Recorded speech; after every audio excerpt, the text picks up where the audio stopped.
Good morning. We had the roll call. Well, the Pledge of Allegiance first. What would you choose?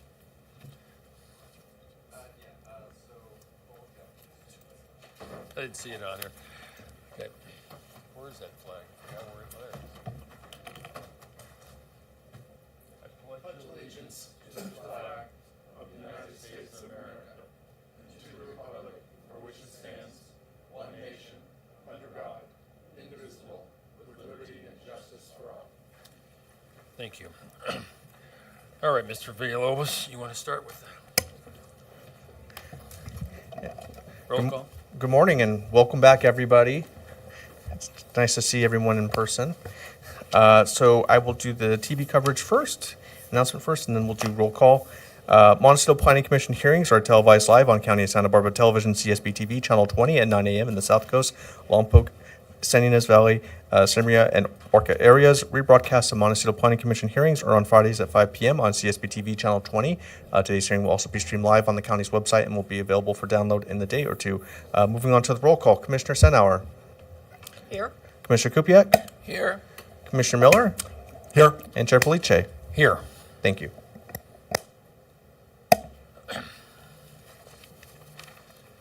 First, I'd like to just say a couple words, if I can get started with that. And that it's been a while since we've been here, and I really appreciate everybody showing up, especially Public Works, Flood Control, and special attendance today. Anyway, I wanted to say something here regarding the practice of council, in the sense that I want to sort of reestablish a viewpoint that I have, and that the practice of council has a practice where you listen with your heart, you speak from your heart, and you get to the heart of the matter, and you be spontaneous. Now, we're all in the service of the county and our local community, so I thought that might be also appropriate. The second thing I wanted to say was that Susan Keller, former commissioner, I wanted to especially thank her for her service the last near decade here on the Planning Commission, and that I want to say that I appreciate, and I'm sure the rest of the commission appreciates her service. I want to thank her publicly. Thank you. Okay, so moving on to the election of the Planning Commission chair, first vice chair, and the second vice chair. Donna? I'd like to submit a motion that we continue this till we have a full complement of commissioners, which I anticipate will be next month. That's my motion. Do we have a second? I second it. Okay. Want a roll call, David? Happy to do so. Now that we're back in person, it is not required, Okay. but I'm happy to do so. Commissioner Senauer. Yes. Commissioner Kupiak. Commissioner Miller. Aye. And Chair Police. Aye. Motion passes 4-0. Okay, so I guess I'll continue one more round here. Since I haven't been in charge in person, I guess it's owed to me to do it at least once. Anyway, so we're moving on. The appointment of the Montecito Planning Commission secretary and recording secretary. Go ahead. Mr. Chair, I believe the commission can move forward on those appointments. They can be appointed independently of the motion for the chair. Okay, thank you. That is if those appointed members want to continue in those roles. All right, well, we're going to assume that much. We're all here. So, moving on to the status report. Actually, Mr. Chair, we would have a motion to appoint the secretary and recording. So we can go ahead with that action. Okay, all right. It'll make us somewhat more official. Well, this you look year. pretty official already. Okay, so roll call or nomination? We need a motion. Motion. Yes, yes. I would like to raise my hand for a motion for the commission secretary, Mr. Wilson, and for the recording secretary, Mr. Villalobos. Okay. I would second that motion. All those in favor? Aye. Aye. Okay, I guess you guys are it. Thank you. Couldn't do it without you. So should we move on to the projection report?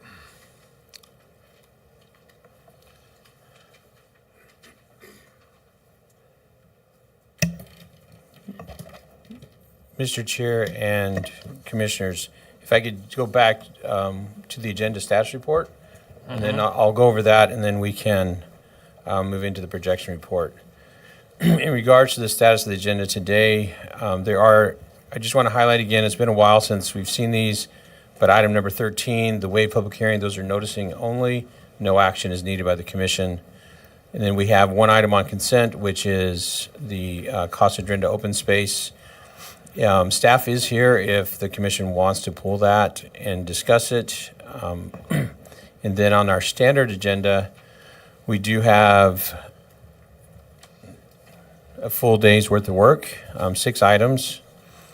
However, just a memo went out yesterday on item number 5, which is the Clark Sound Wall, asking for continuance to the March 15th hearing. So I would recommend on that one that we take up the request for continuance after item number 1, that we go ahead and have the briefing from our Public Works Department, and then we can take up the continuance request after that, and then we can get that off the agenda. And then staff is ready to present on all the remaining items on the agenda today. Thank you. Mr. Chair and Commissioners, looking at the projection report, looking at our next hearing, which is March 15th.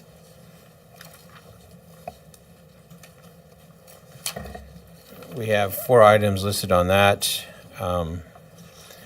Coastal Development hearing with a beach house, or it's a beach house LLC located on Humphrey Road. They're asking for a setback modification and a new residence and garage. There's also, we have tentatively put on the Clark Sound Wall for that hearing as well. That's depending on how the motion is carried today. And then we have the revision application for the Music Academy of the West. And then we have the Coral Casino renovations project on the March 15th. Moving further into the projection report, looking at April 19th, we have one item on that, which is the safety element update on the wildfire policies from our long-range planning. And that is as far as the projection report goes out for the Montecito Planning Commission. Thank you. David, public comment? Mr. Chair, I have not received any slips for items on today's agenda, and I do not see anyone in attendance on Zoom with their hands raised. So I think that we can safely say we don't have any public comment at this time. Okay. So we move on to Planning Commissioner's informational reports. Anyone? Yeah, took a trip to visit 2 of the sites today. We actually did visit A little closer. Sorry. Oh, I'm sorry. Then I don't have any reports. I have had a series of conversations with fellow commissioners regarding board membership and function that I think is it's not ex parte to any one topic, but I think we're supposed to be disclosing those communications outside of this. So I've had a series of conversations with Commissioner Senauer. Separately, well, no, that's all for this one. Anybody else? So as that completes our comments, let's see. So should we go to the minutes of November 16th? Good morning, Planning Director. So, Mr. Chair, one of our commissioners was kind enough to let me know that the copies that you'd received were missing the even number pages. So I did email that out, and there are also hard copies on the dais for you this morning. Okay. So, moving on to the minutes. Where all the interesting stuff is. Yeah. Does anybody have any comments? I move to approve the minutes of November 16th, 2022. Is there a second? I second. Okay. Would you like to do a roll call? I guess so. Okay. Commissioner Senauer, Yes. Commissioner Kupiec, Yes. Commissioner Miller, Aye. and Chair Peluche. Yes. Motion passes 4-0. Okay. Moving. We're faster than we are zooming. All right. So we have director's report. Boy, good timing, Director. You must have been watching us. Okay. Good morning, and good to see you in person. Good morning. Good to see you all in person. This is new, right? You're back. Welcome back. Welcome back. So it's been maybe since December. Was that when the last time you were? No, I mean, it's been quite a long time. But last time you convened was November. It was November. Okay. All right. I have probably a lot to report to you then.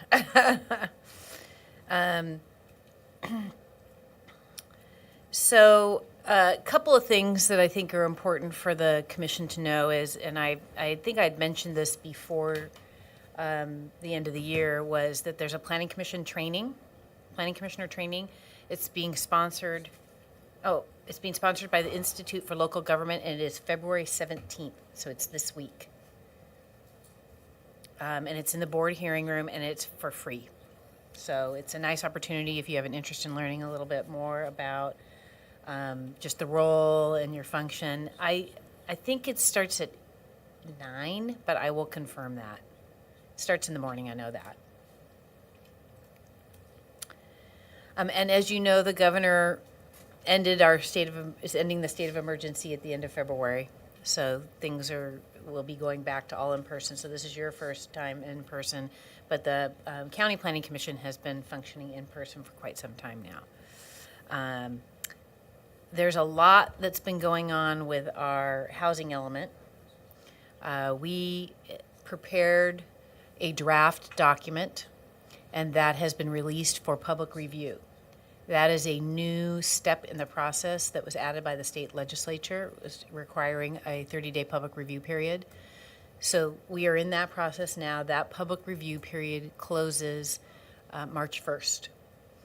This is an opportunity for people to review the document, review our goals, our policies, and our programs, look at the list of sites that are going to be considered for rezoning, and then provide comment on it.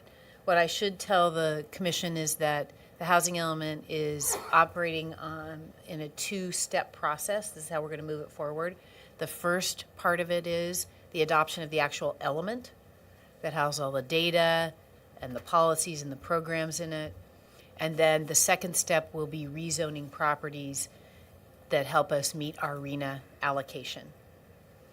You've probably been following that our RENA allocation was quite large this year. It's around 5,600 units, which is about 8 times larger than it was in the previous cycle. Also, our numbers were divided between the north and the south. So we have approximately 1,500 units in the North County and 4,200 units in the South County. So 73% of the units are in the South County. And that's because of the jobs housing imbalance and cost of housing. So there are a lot of factors that go into how SBCAG divides these things up, and those are a couple of those factors. And that was all decided back in 2021, July 2021. So we have been working very hard at identifying sites that we could rezone to accommodate for our very low, and moderate income housing. We don't have a problem with market rate, or what they call above moderate. But we do have a problem with those lower income categories. We haven't been able to meet those numbers. So you may have been reading in the paper, I've been on a media blitz, but I'm happy to answer any other questions that you might have about it. We did have a hearing yesterday at the Board of Supervisors focused on what we call Chapter 5 of the housing element, which is really our goals, our policies, and then the programs that implement those policies. And we had quite a good workshop and dialogue with the board, and they gave us some good direction. I have a question. Sure. Regarding the new housing elements, they're not subject to CEQA and the public opinions the public, there won't be a planning commission hearing on these subjects? So, Mr. Chair, the documents are subject to CEQA, and we are doing a programmatic EIR focused on the rezones, because that's where most of the impacts occur. And I'm sorry, what was the second part of your question?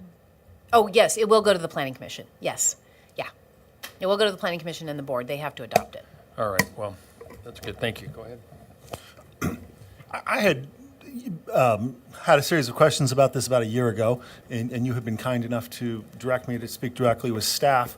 At the time, the conclusion that staff provided when I was asking about what are the RENA number impacts, and if you recall, I had a series of kind of pointed questions about whether the Montecito Planning Commission would have purview over any rezoning within our jurisdiction.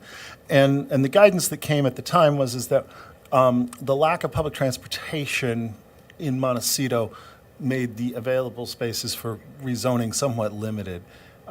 Is that bearing out in the work that has come since? And whether or not we have a formal role in review, will we be taking as a opportunity to review any rezoning in our jurisdiction? Commissioner Miller, through the chair. So to date, we have not identified sites in Montecito, largely because most of the community has development. They're non-vacant sites in the community that could be looked at, and the state is very, very focused on making sure that any sites that are put forward by a jurisdiction are actually viable in the next 8 years. The state, and I've commonly been saying, that has grown impatient with all jurisdictions in the state of California, which is why they've been passing law after law, making it easier to build housing. The ADU, state laws, and SB 9, and all of those things are a response to the lack of housing construction across the different jurisdictions. So we're being careful to follow the state's guidelines on site selection, because if they reject your housing element, then you're out of compliance for a longer period of time, and we want to get into compliance as quickly as possible. So, in other words, the document will not be coming forward to the Montecito Planning Commission at this point, because you don't have any jurisdiction. Donna? Thanks. I watched most of the hearing yesterday. A quick question, I have a couple, is there was terminology regarding rezoning and vacant parcels, about viability. And how is that vis-a-vis affordability once it gets built? In other words, there's sort of a disconnect with the two terms. Do you see where I'm going here? Yes, Mr. Chair and Commissioner Sanauer. So the state will accept a property that's zoned 20 units per acre or more as a site that accommodates lower income housing. And we know from experience in our jurisdiction that that doesn't happen all the time. And that most of our affordable housing comes from the 100% affordable projects that are carried out by People's Self-Help Housing or the County Housing Authority. So we, in our assumptions in our document, we have made assumptions that only 50% of sites zoned DR 20 or higher would build out as very low and low. Yeah. Second question regarding Article 2, how does that interface with going forward? A separate review by the Coastal Commission at some point, et cetera, et cetera? So, good question, Commissioner Senar. The Coastal Commission does not review our housing element, but they will review any map changes, Map. rezones. Okay. I think that's all for now. Thank you. Okay. Director Plotman, I appreciate the idea that we do not have jurisdiction, but would there be a presentation as an informational presentation of if there are any changes within our jurisdiction in terms of zoning? If there are none, obviously, there's no reason to discuss it, but Right. is there a So if FYI commissioners kind of moment? Commissioner Miller, I'm sorry. You have two last names. Through the chair. So if we have some changes for Montecito, it would definitely come through the Montecito Planning Commission. Yeah. Any more questions on that?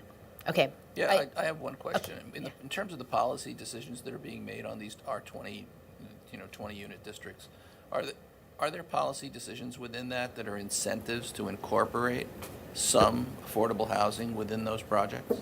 Are there mandates? So- Or are we increasing the mandates? So Commissioner Kupiak through the chair. So it would be a good idea for each commissioner to peruse Chapter 5 so you get an idea of where we're going. But we are trying to create incentives for particularly moderate housing because that actually has zero subsidy from the federal government or the state government. So yes, we are looking at trying to create incentives for the inclusion of affordable housing. You have the state density bonus law program, which requires it. We have our own inclusionary housing ordinance, which requires it. So we're trying to balance incentives, requirements, and ensuring we don't create governmental constraints that actually end up preventing the construction of housing. So if we were to say, all these sites have to be 100% affordable or a certain amount, that could result in us preventing that site from ultimately developing in housing because it's not economically viable. Only, housing authorities and nonprofits can do that because they get a lot of subsidy either through the tax credit program or state and federal funds. Well, economic viability is a kind of long-term idea, and what our idea of economic viability is and what a developer's idea of economic viability is are two very different things. And I think when it becomes the law and it's mandated, then the development community responds. Otherwise, they move on to building hotels, as we kind of know how that whole scene works and the housing component. One more question I have. So, being an old infrastructure man here, I wonder, I'm looking at a couple of projects, and I'm curious, does the review of the projects and the effect on the existing infrastructure in the area, when does that review get looked at? So, Mr. Chair, there's a programmatic EIR that's being prepared that's analyzing all of the sites that would be considered for housing. And those impacts would be analyzed during that process. Go ahead, Donna. My last question.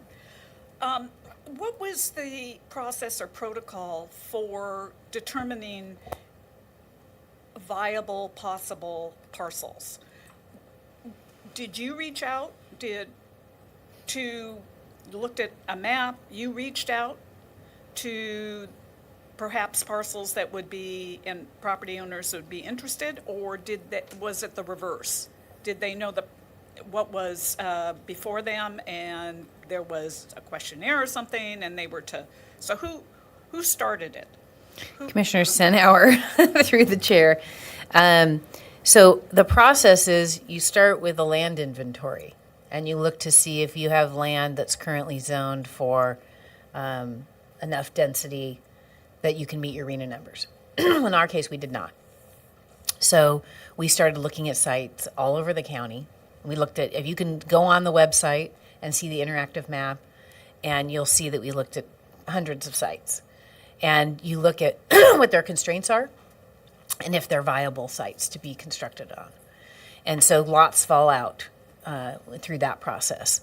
When we narrowed down sites that we thought would be accepted by the state, we did reach out to property owners. And in some cases, people have contacted us, especially now that we are in this public review process. People are reaching out to us saying, hey, I think I might have a site. Or so it's been both ways. But we made sure that we contacted landowners because we don't want to be in the position of having them opposing anything in our hearing process, because that'll be a red flag to the state that those sites will likely not develop in the next 8-year cycle.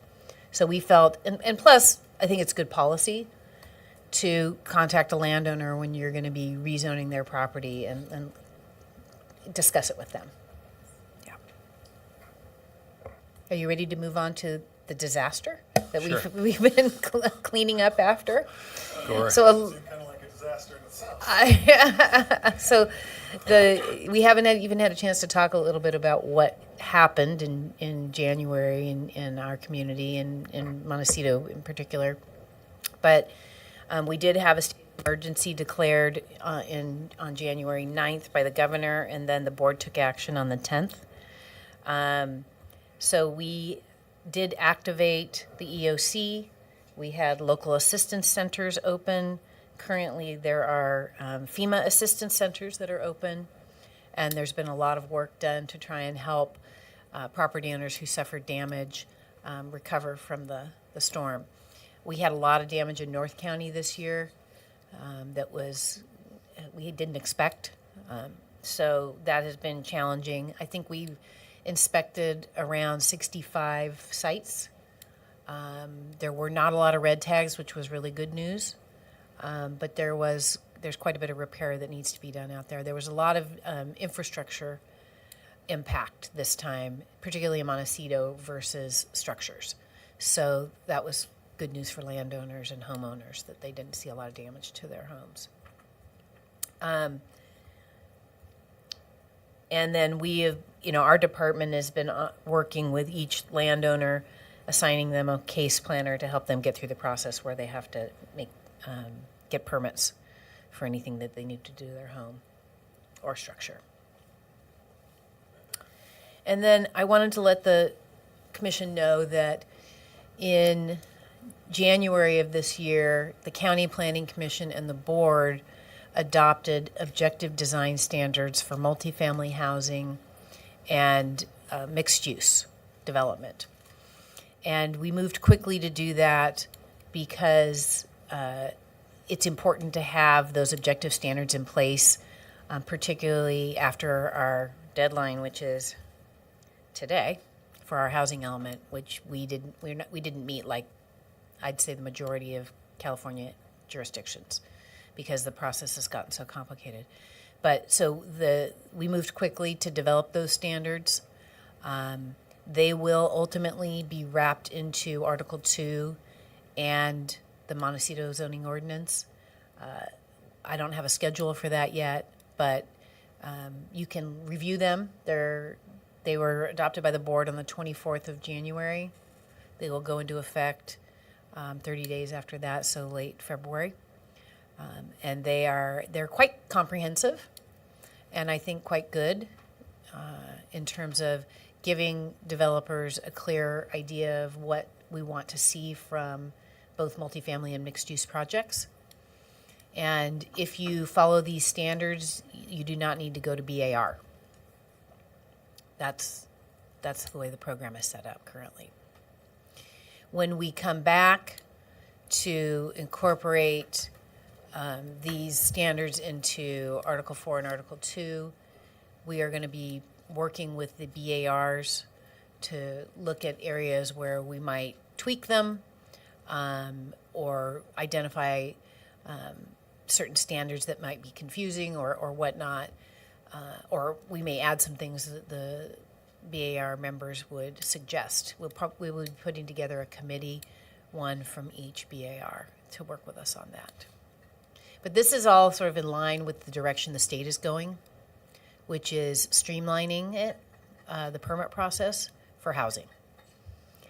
And so that was something I think it would be worthwhile for you to look at those guidelines. As a matter of process, and I commend what the county is doing, but if you could walk us through, in a situation where a project does not go through the MBAR here, do we become the kind of first stop on a grumpy opposition to a project? Or does that go straight to County Planning Commission? So Commissioner Miller, through the chair, if it's a project in Montecito, you would be the first hearing body to hear it. But it's not in place in Article 4 right now. So that will only happen once it gets adopted. And those design guidelines would come to you for recommendation to the board. And obviously, we'll review these and when they're presented, and we won't until at that point. But is the nature of how these are passed, because they're not being approved by us, we don't necessarily have a lot of discretion about what they say or our interpretation of it? Is that fair, or is this a seminar Brian is going to give us once they're in place? Commissioner Miller, through the chair, you have discretion to make recommendations to the board, just like any ordinance change. And so we have objective design standards that will be brought before you. You will review them. You'll make recommendations to the Board of Supervisors. The Board of Supervisors will ultimately adopt them. I can tell you the County Planning Commission did not have any comments on the document. They forwarded it as it was to the board, but that doesn't preclude Montecito from looking at it closely and making any recommendations. Ideally, we would have the same standards across Article 2, Article 4, and Article 3, or what they call LUDC now. But you still have discretion to make recommendations to the board.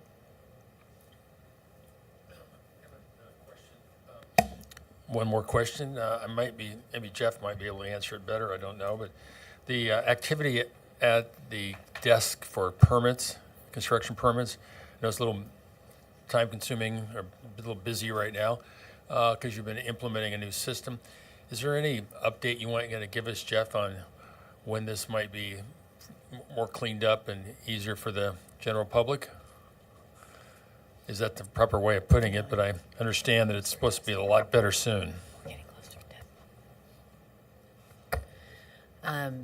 Mr. Chair, so yes, there have been some challenges ever since we implemented the electronic submittal system during COVID. It was sort of a MacGyver job, right? We didn't really have Acela up and running as a full online permitting process. We are getting to the point where we're going to be starting testing for the Building and Safety Division. We're already testing for development review. So we are getting close to upgrading our Acela system so that it will be true online permitting, and we'll be getting rid of the box.com process. And so it has created some backups, and we actually our permit numbers are up. We were expecting that they would decline with the, inflation and interest rates, et cetera, but it hasn't proven out in this case. So our numbers that are up, we're going to be adding planners, or we're recommending an expansion in building and safety in our budget this year so that we can have more redundancy and we can, make sure that we minimize delays on the issuance of permits. So I don't have a date exactly when Acela is going to go live yet, but we are getting very close. Thank you. Mr. Chair, Yes. if I could just provide a little clarification in response to Commissioner Miller's question. Please. I might be stating the obvious here, but I just want to be clear. The Montecito Planning Commission is hears appeals on design review decisions from the MBAR. So if a project does not require design review, then the MPC would not hear appeals on design review. The Montecito Planning Commission would retain jurisdiction over those projects that require permits that are within the commission's jurisdiction. But the commission wouldn't hear projects that have permits that don't require MPC approval. Right, we would hear them on You would retain original jurisdiction over projects that require a zoning permit that is subject to the Montecito Planning Commission's jurisdiction. But for instance, if a project does not require the MPC's approval, then you would not hear those projects. Go ahead. I mean, I know on the city level, and I'm not sure exactly how deeply this dialogue goes on the county level. I know that the AIA has been working with the city, and I think with the county pretty diligently about developing design standards. I mean, you know, just as a comment, I think even if a trip to MBAR is non-binding, I mean, it's kind of a litmus test for some of these projects. And I think the idea of developing a project that ultimately is going to come before this board, as you know, I mean, every project gets appealed when it's a sizable project. There's going to be somebody who drops a red flag, and the responsibility of this board is going to become quite different, I think, without that previous filter of some kind. And to some degree, I think that even from the county supervisor's point of view, I think that it might have some effect on what even the composition and size of this board is, and its skill level to deal with some of those projects. Because a mixed-use project that comes up that winds up being appealed, can be appealed for so many different reasons, stylistic reasons, impact on the community. I mean, I think asking the appellate body to be the filter seems to kind of not be an intelligent way to proceed. Mr. Chair, Commissioner Kupiak, as I said, this is the direction the state is going, and that's why you have objective standards. So there's no discretion. That's the goal of the state, no discretion. Mm-hmm. So that it's, your setback is 5 feet. Do you meet it? Yes, I meet it. So that's how clear those standards are. And is it chartreuse, or is it, you know? We don't talk about color. That's right. We don't talk about color. At some point, someone does. That's correct. And I think this body is quite capable of having that conversation. I hope so.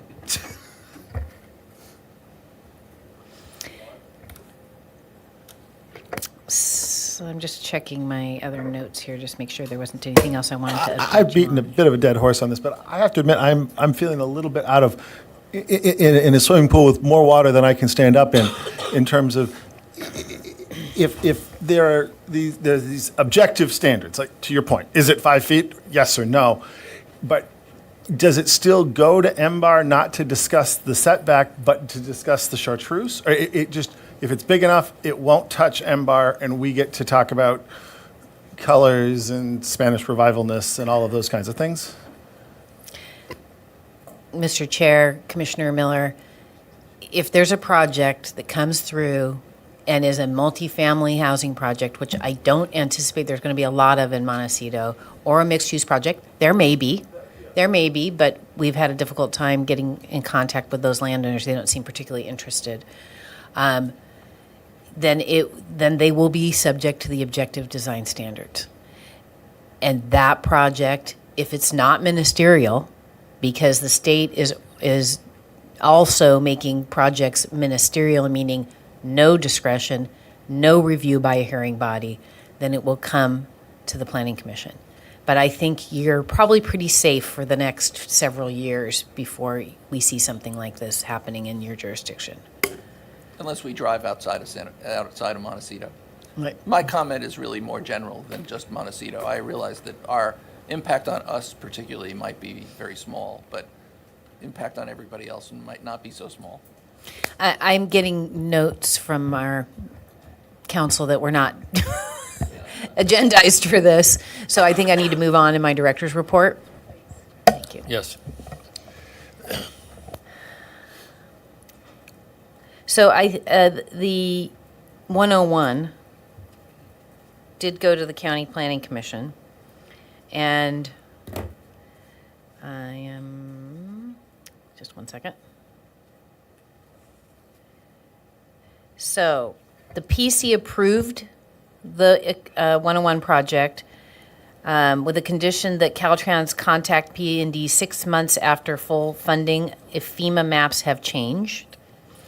And if they've changed and sound walls can be included, Caltrans will submit a new application. And they kept the reclaimed water condition of approval for dust suppression, and they added a condition regarding noise at the construction site. And we expect that this will be going to the board on April 4th. I have a question on that, since I'm an old freeway guy. So has the contractor and Caltrans heard this comment, and are they prepared to modify, like landscape or other issues that could impact the preparation for a foundation that would accept sound walls? Do you know that to be a fact? Well, Mr. Chair, I don't personally know, I haven't been personally involved in those conversations, but my expectation is if at some point it becomes clear that, and this is a big if, that sound walls are possible, then they will resubmit that new application. We will be looking at all of that comprehensively to make sure that there aren't internal conflicts with the project. Okay, well, part of our recommendation was that, for sure, that if there is an opportunity, and the flood maps give us that leading edge that says possibly part of the sound wall could be built, that the contractor must be prepared now to make preparations for a future wall if it's going to be put in. And that was the comment that we clearly stated from our, I don't know how it got lost or if it did get lost, but maybe I can ask flood control or public works later on that question. But anyway, thank you. And I think that concludes my report. Thank you very much. Big report. Appreciate it. Yes. I'm sorry, just when we thought it was done, right? Yeah. How about the conclusion of when commissioners can be on Zoom, when we have to be present? Oh, right. What is the category of all that was, I'm sorry, maybe, did I miss it? But I think there was finality with that, and if we could just, if we could just have a printout or something, even if there's, or a quick oral report, because going forward, it will apply, right, to how many of it. So Brian, thank you, and that's truly my last question. Thank you. Commissioner Sanauer through the chair. So yes, there are provisions when a commission or a hearing body can go into a remote process, and Mr. Pettit has offered to do a slide presentation for you at your next hearing, but it's limited. It's very limited. There has to be good cause shown for somebody being remote. Yeah. Okay, Jeff, I wanted to ask you, are we going to hold this back, the consent agenda, so we can hear from Scotty and the rest of the crew? Mr. Chair, Commissioners, my recommendation is if the item on the consent, you can take an action just to approve it as a consent item. Okay. So a motion and That's your approve it. preference? Yes. If you want to have a lot of questions and dialogue on it, then I would ask that it be trailed. So we'd pull it, read the direction, then trail it after item 1. But if it's just brief comments, then we can do that and then move into item number 1. I'm unaware of if there is, but we can start this way. Okay? David? Would you like to?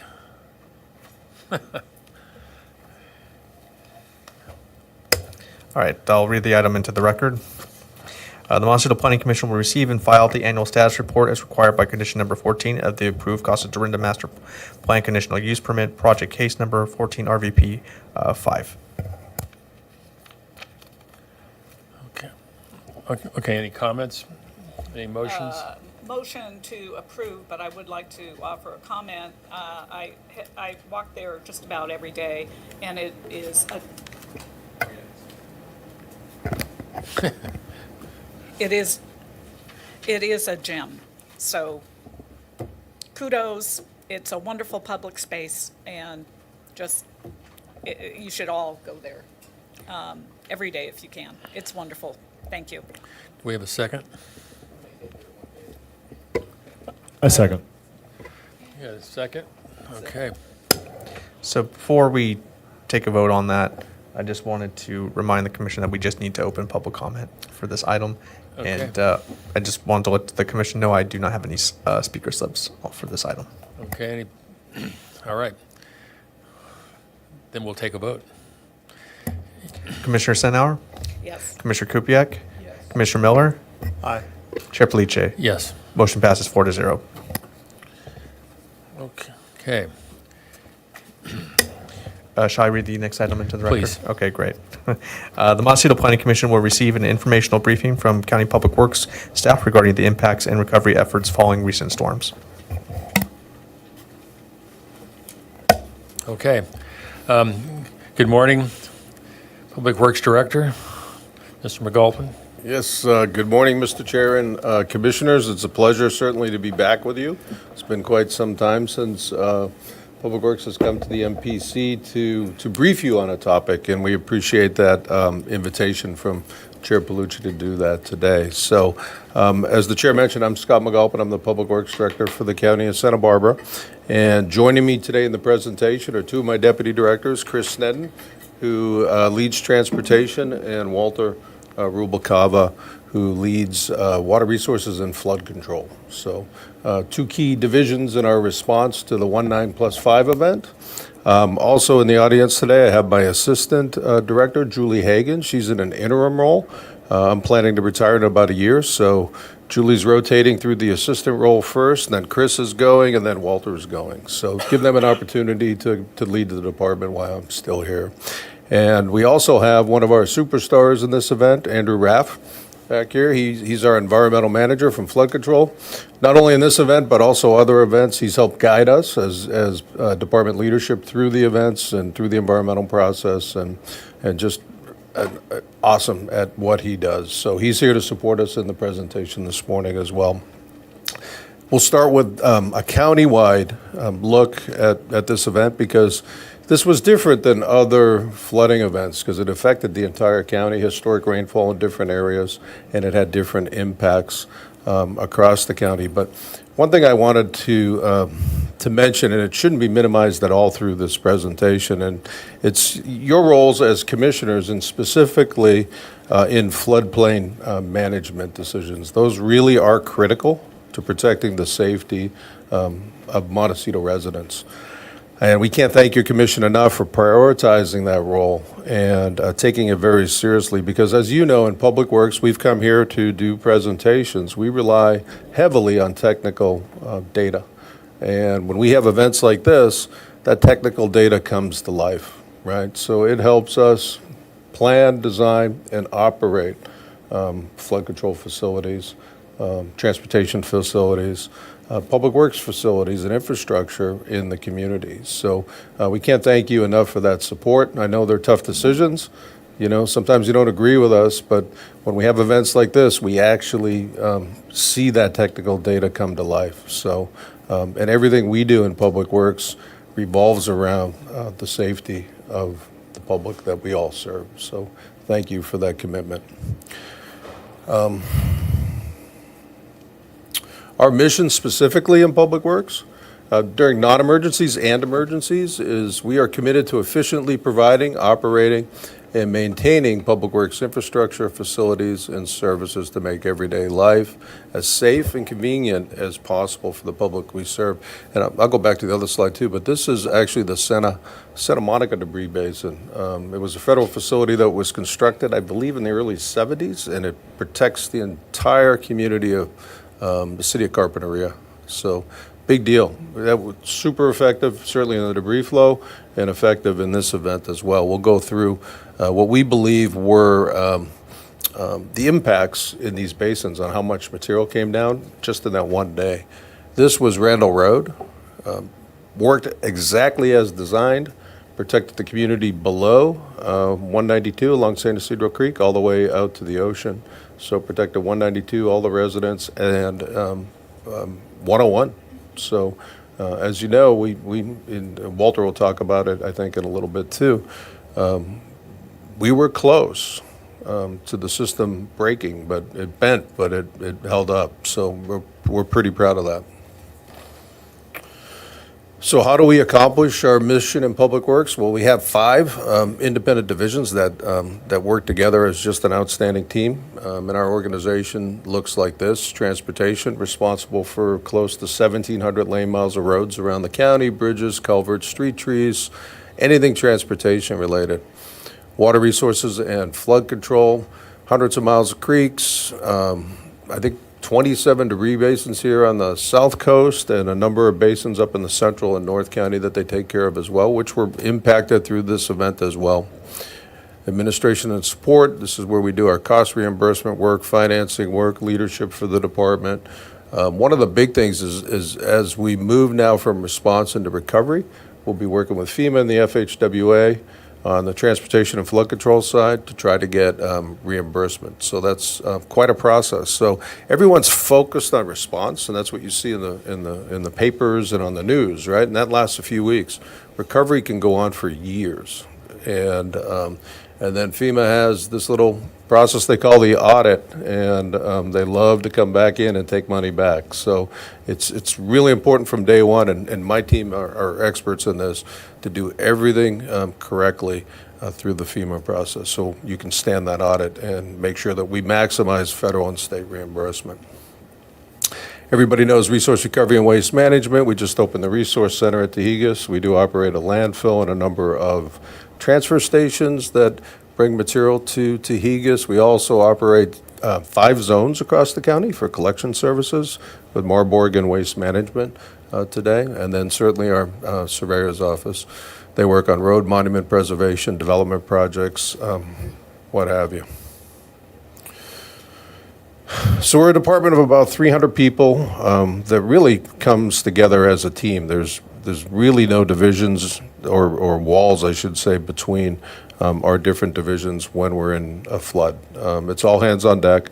We're all first responders, and there's a tremendous amount of previous emergency response experience in our department, but we are having turnover in the department. So it's our job, and one of our big goals through our succession plan is to pass that skill set on to the next generation. So all of us here today were around for the debris flow, and the way we kind of break our emergency management program down, we look at it in 4 areas really: mitigation, preparedness, response, and recovery. As you all know or may know, in transportation we use the road maintenance annual plan as our mitigation plan, and then in flood control they have a programmatic EIR that they use as well, and we use that as part of our process to prepare.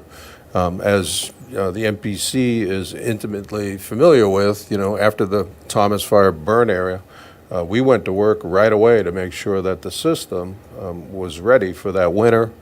We use certainly a series of pre-storm press conferences through the county's EOC and the JIC, the Joint Information Command, to get information out to people based on forecasts.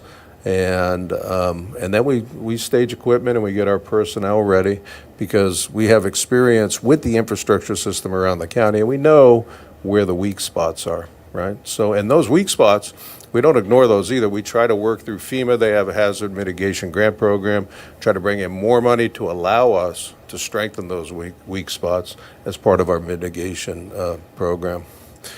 And then we go into response mode during an emergency. Primarily debris removal and emergency opening. We got to make sure we get the road systems open. Flood control is actively engaged now, certainly 5 weeks after the 19+5 event, clearing basins and getting channels open again, because keep in mind that hit at the very start of the winter. So we've been fortunate that we haven't really had a whole lot of rain since that storm event. And then we move into the recovery mode, and as I mentioned, that can take years. Fixing our bridges, getting roadways put back to pre-storm condition, basic repairs and any potential modifications, and then Chris Sneddon worked with the Bucket Brigade after the debris flow to get numerous trails put in around the Montecito community, and that did receive awards at the state level. So tremendous resource, the volunteers that come to the table to help us. Because in Public Works, we can't do anything without partners. So, and the Bucket Brigade has been a tremendous partner for us here in Public Works. So if we look countywide at the impacts, transportation itself had 139 sites across the county, flood control 64, so we had over 200 sites in one rain event. What's staggering is looking at the costs countywide. Transportation, I broke those down between FEMA and FHWA, and really what that means, collectors and above on our road system are considered federal aid routes, so we'll have to pursue FHWA emergency response funding for reimbursement, and then all the roads below that, like private roads and rural type roads, will fall under FEMA. Flood control, the number one source for us as far as federal reimbursement is FEMA. We have about $30 million there, and it totals up to about $71 million in damage to the infrastructure system from this one event. We have roads down here, and Chris will talk about that, Gibraltar Road, which are closed with a dozen or more washouts and slip outs. And we had Tepesquay Road up north, Halama Road was closed. It was amazing the impact of Mother Nature through this event. So at this point, I'm going to turn the presentation over to Deputy Director Rubalcaba. Good morning, Commissioners. As Scott McAlpin mentioned, I'm Walter Rubalcaba with County Flood Control. Looking at this first slide here, the first bullet there shows the rain totals prior to the 1/9 event 2023. And then I'm going to jump to the last bullet. That shows the totals after the event. So as you know, the 1/9 event had moderate intensities. For the Montecito area, we had an intensity of approximately 0.7 inches per hour. And it was just short of 20 inches total for the year. And to put that into perspective, that's about 120% of normal for the full year. It's about 200% of normal for where we're at in the rain year right now. And to put that, to kind of relate that to past years, 1998 is the highest recorded, which was 54 inches in 98. So back to the last slide, Scott. Okay, so reviewing stream data and intensity, we come up with a recurrence interval. And just so you guys are aware, the Montecito South Coast area was about a 25 to 50 year event, depending on what model you look at. San Marcos Pass, mountain areas range between 50 to 100 year event. And then most of the areas of the county, Santa Maria, Lompoc, Guadalupe, Cuyama, all ranged around 25 to 50 year. There were some pockets of higher intensity, and there was some record amounts on Gibraltar Dam, Los Alamos, and San Marcos Pass. Next slide. So this is looking at the reservoirs. This is a photo of Lake Achuma.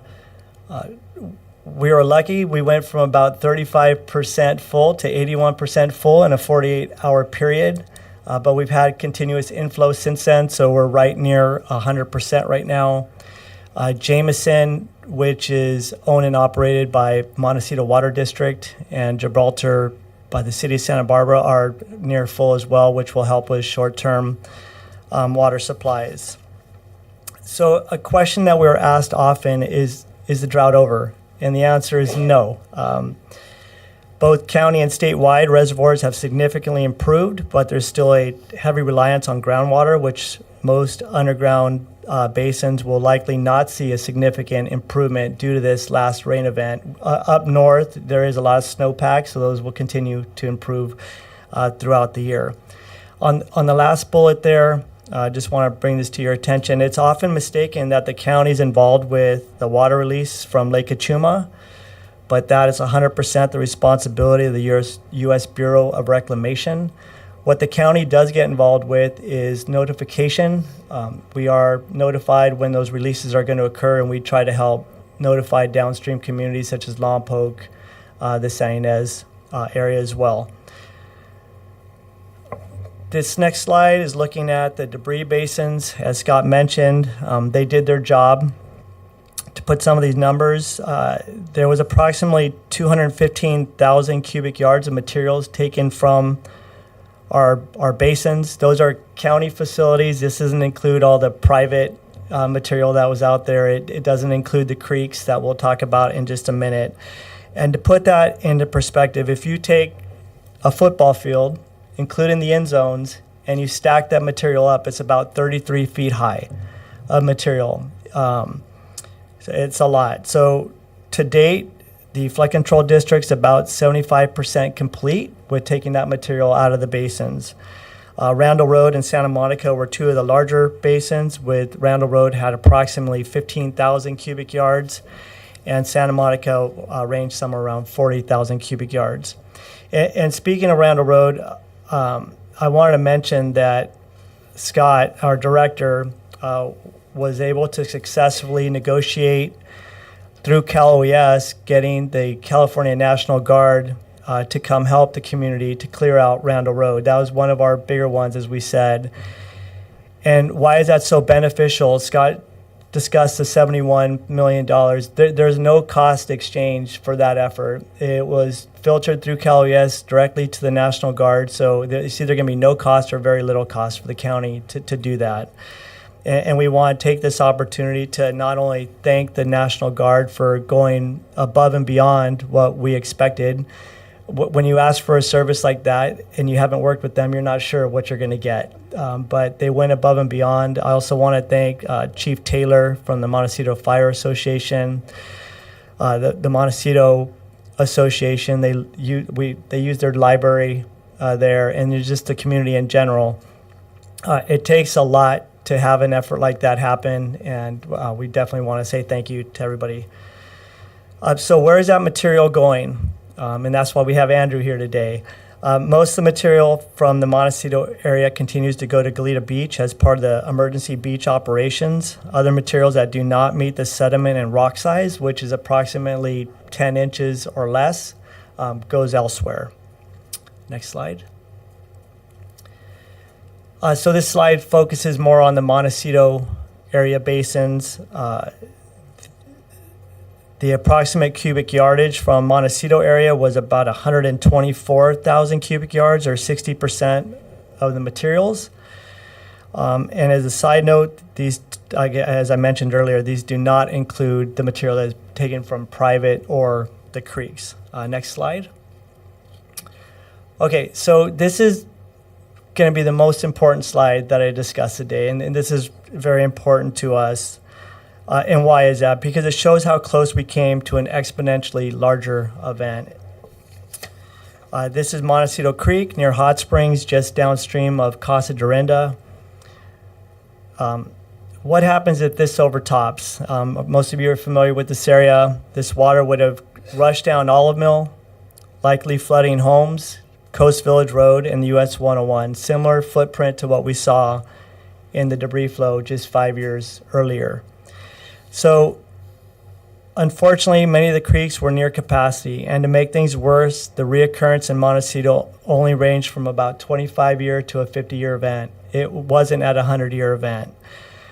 So, what's the takeaway? As Scott mentioned earlier, floodplain management has to continue to be the priority in Montecito.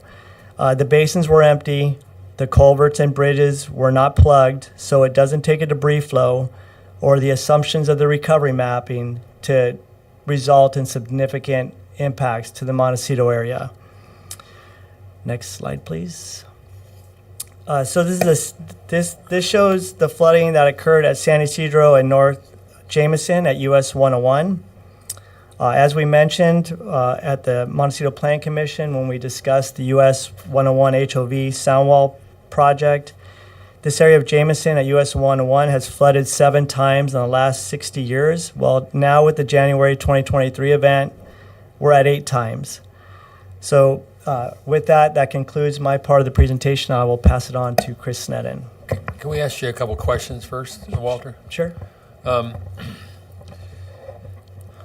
Could you tell us the effect, if any, the nets provided for helping this process of this flooding?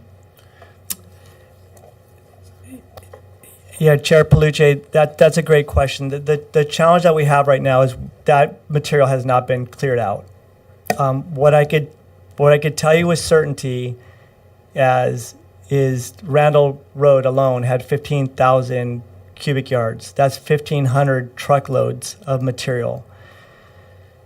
So if you did a comparison of what's going to come out of the nets compared to one debris basin, it's probably significantly less.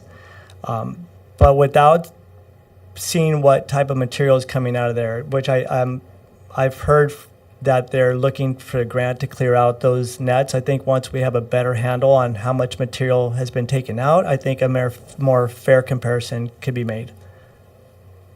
Okay, and, I was noticing the cost that we went through, or the county went through, 70 million. And there's not much to help us here, except maybe some downflow of relief below the freeway, because we have approved the 100-year storm capacity for the basins that are underneath the freeway. I guess we already have that at Montecito already. We're not changing that one. I understand the right-of-way cost is exorbitant, but is there any plans at all to do anything below the freeway in the near term, 5 years? Is there any plan at all? Chair Palucci, what we're looking at right now, there's opportunities for hazard mitigation program grants. And two areas that we're looking at, there's three. One is outside the Montecito area, but two areas that we're looking at is San Ysidro Creek downstream of the 101, San Ysidro Creek upstream of the 101. What we're also doing, it just went to the Board of Supervisors yesterday, is doing the Montecito watershed study, which we committed to when we were at the Montecito Planning Commission, to continue those efforts. So that went yesterday. What that will help us do is help us identify and scope and prioritize projects in the Montecito area, looking at the entire system globally and not just, selectively picking projects to move forward on. So yes, we're looking at grant opportunities and we're moving forward with better planning processes. Yes, Donna? Quick question while we're on it. That grant yesterday at BOS was like $250K, was it not, for the feasibility study? That is correct. So it's a year, basically, to have this all, but it is not implementation. It is only a feasibility study, is that correct? And then from there, there'd be another grant application it'd be reviewed, et cetera, but that's a sizable commitment financially, which is extraordinary, I find. Yeah, $250K, yes. We could just get through the whole presentation. I have a whole bunch. It's probably easiest it's up to Chair Yeah. to continue questions or. Well, while I have Walter, I'd just like to talk to Walter if I could. Just one more question. The mapping that we were referring to earlier regarding the 101 and the possibility of sound walls, how far out do you think that, I know there's a private study out, but the public study, is the Army Corps of Engineers, is that what you're waiting on, or what is it we're actually waiting for? So the updated FEMA effective mapping is the one that we were referring to when we were at the Montecito Planning Commission. The drafts are out, but they're not finalized yet. So hoping within the next 12 months, we want it as much as anybody at the county wants it. Okay, so I think I'll honor Donna, Commissioner Sunhour's request and hold back more questions. Okay, you're up. I'm good, thanks. Good morning, Chris Nedden, Public Works Transportation. So I'm going to talk about the transportation network a little bit and the impacts of the storm. I'm going to start at kind of the countywide level, and then we'll drill down to Montecito, and then we'll kind of look at a few specific projects that give you a flavor of the type of things that we're dealing with this disaster. So our priorities are safety and access. As Scott kind of touched on, there's sort of three levels of work we do in these. The first is the emergency response. So that's like in the middle of the storm and after the storm immediately following. And our first goal is to get emergency access to everybody in the county. So that might not be opening a road to 2 lanes of traffic or even normal vehicles, but it's getting the emergency access vehicles in, getting one car width through the entire road. So initially, we had 156 center lane miles closed, and we still have about half of those that are closed to the general public. We have emergency access established on all of the roads that need it, but we don't necessarily have through connectivity. So like, for instance, Padaro, the bridge is closed there, but you can get at it from both sides. And then we've reopened 82 to full access.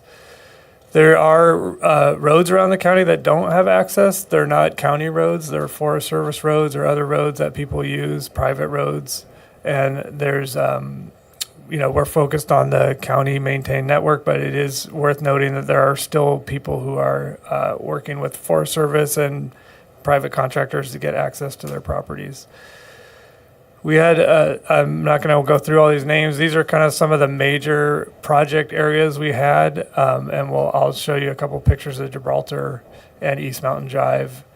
But there's several locations. I think one of the primary differences between this in a transportation sense and the 1-9 debris flow event was this is countywide, whereas we could focus on one area, which is a little easier to marshal resources for than these types of events that are countywide.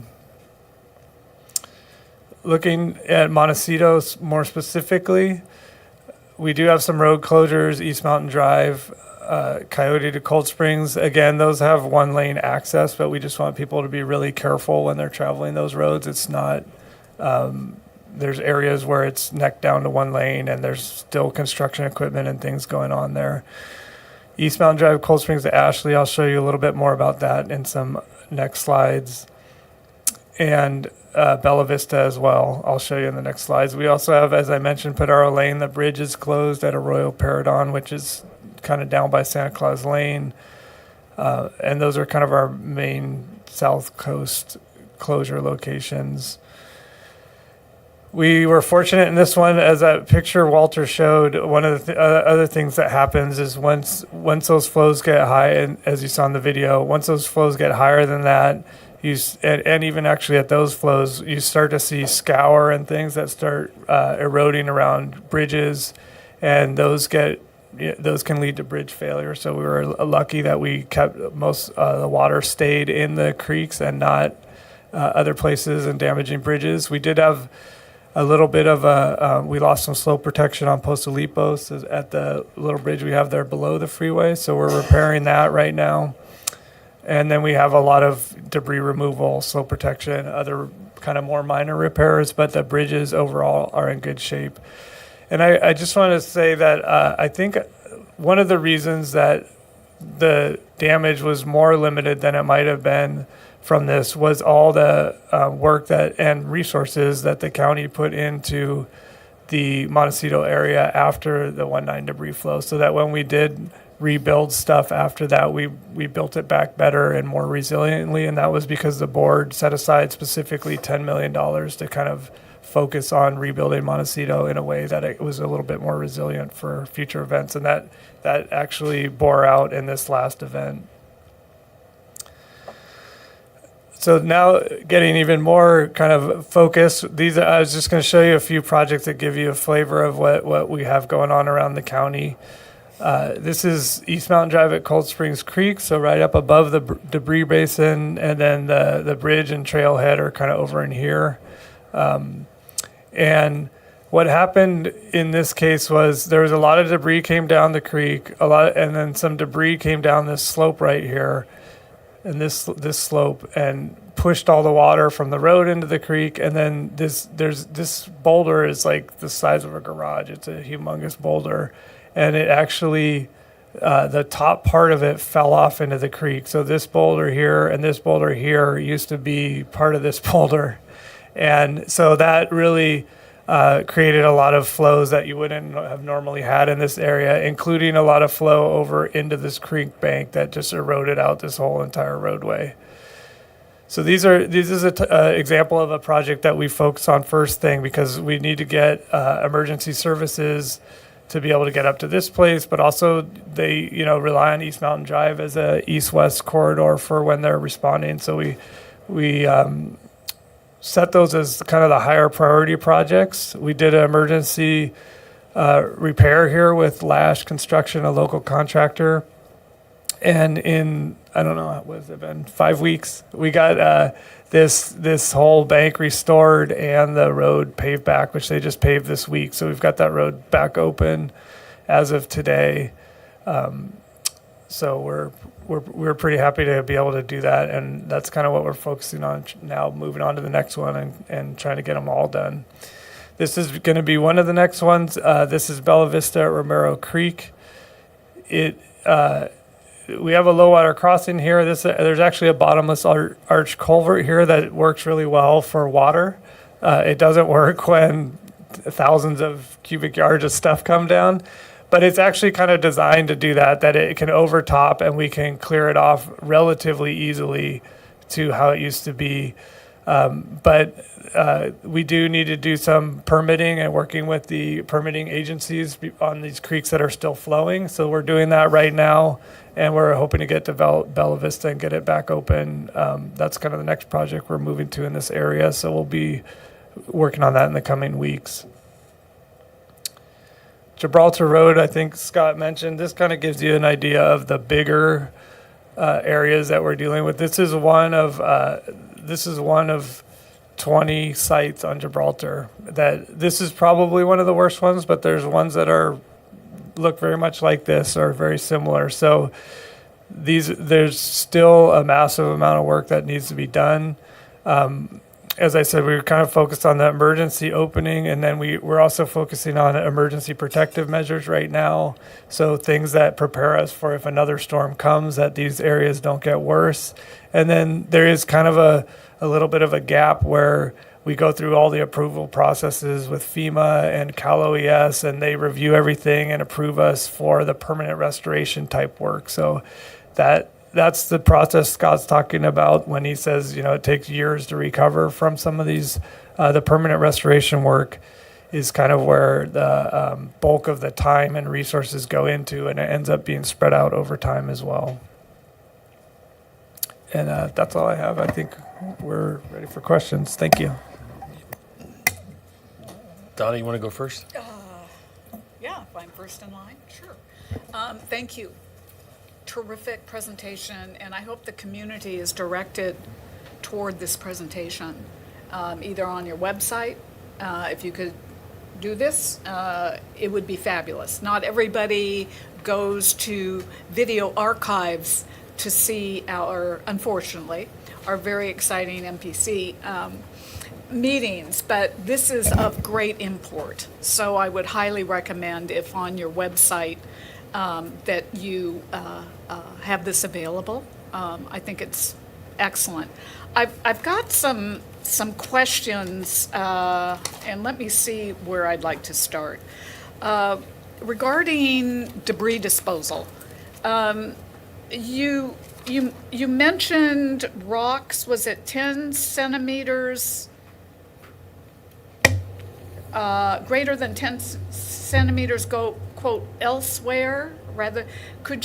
Is there a master plan for elsewhere with debris disposal, or what facilities accept that, or areas of land, and I'm sure you have a master sort of approach to this, but what percentage is 10 centimeters of the debris of the hundreds of thousands of cubic yards?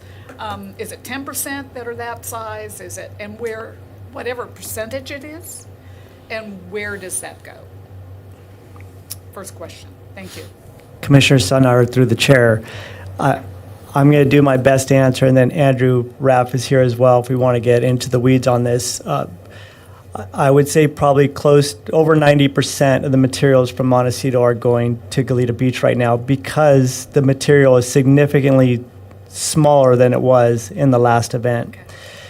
Okay. The elsewhere is we have another site we call the MPC site, which is near the Emergency Operations Center. Oh, okay. Up there, and a lot of the material is taken up there and will eventually be sorted Some of the larger rocks will stay there. It will likely get sold to either contract or not sold. It actually gets taken by contractors. And the material that becomes beach compatible would also get to Goleta Beach. It just can't initially go from the source site to the beach. It gets sorted, and then some of the materials are taken from there. And through the chair, Commissioner Senauer, maybe a little context too, because, you know, during my career, I mean, the board has prioritized us acquiring a piece of property, you know, permanent piece of property that we could use as a home for this material. But, and it's been a couple decades, and we've been looking, and when you know, we have criteria, we want it close to main arterials, right, because it's easier to transport, right, and flat, relatively flat, right, so it doesn't slide off into another creek and become an issue downstream. But, you know, when we find properties that may work, and then we start to make a move, then the community tends to come out against it, you know. So they expect their public works department to be there in times of emergency, but it's really hard for us to get the right places for long-term storage of the material. So now it's more of a sorting facility that Walter mentioned, the MPC site, and then Hart's Riding Academy was really good to us, and they moved up onto another piece of our Foothill landfill, and that opened the lower portion. So we do have some capacity there for long-term storage. Not a lot, but it's also a processing center as well. So it's all in the Kyriel campus area of Goleta. So, and as Walter mentioned, the material is different. It's more granular and it's smaller rock. You remember after the debris flow, we had rock the size of cars, right? I think we all, yes, we all remember. So 90% is going to beach nourishment, basically, you know, after it's been vetted, so to speak, scientifically with metrics and values, et cetera. We have a, you know, that issue comes up a lot. We have a robust testing program, and Andrew and his team run that. And, you know, keep in mind, I mean, these basins are above the urbanized area for the most part. So debris flow is a little different because, as you know, it came out onto the streets and, you know, onto private properties and things like that. But the material we're getting has really been unimpacted by humans. So. And Walter, for you,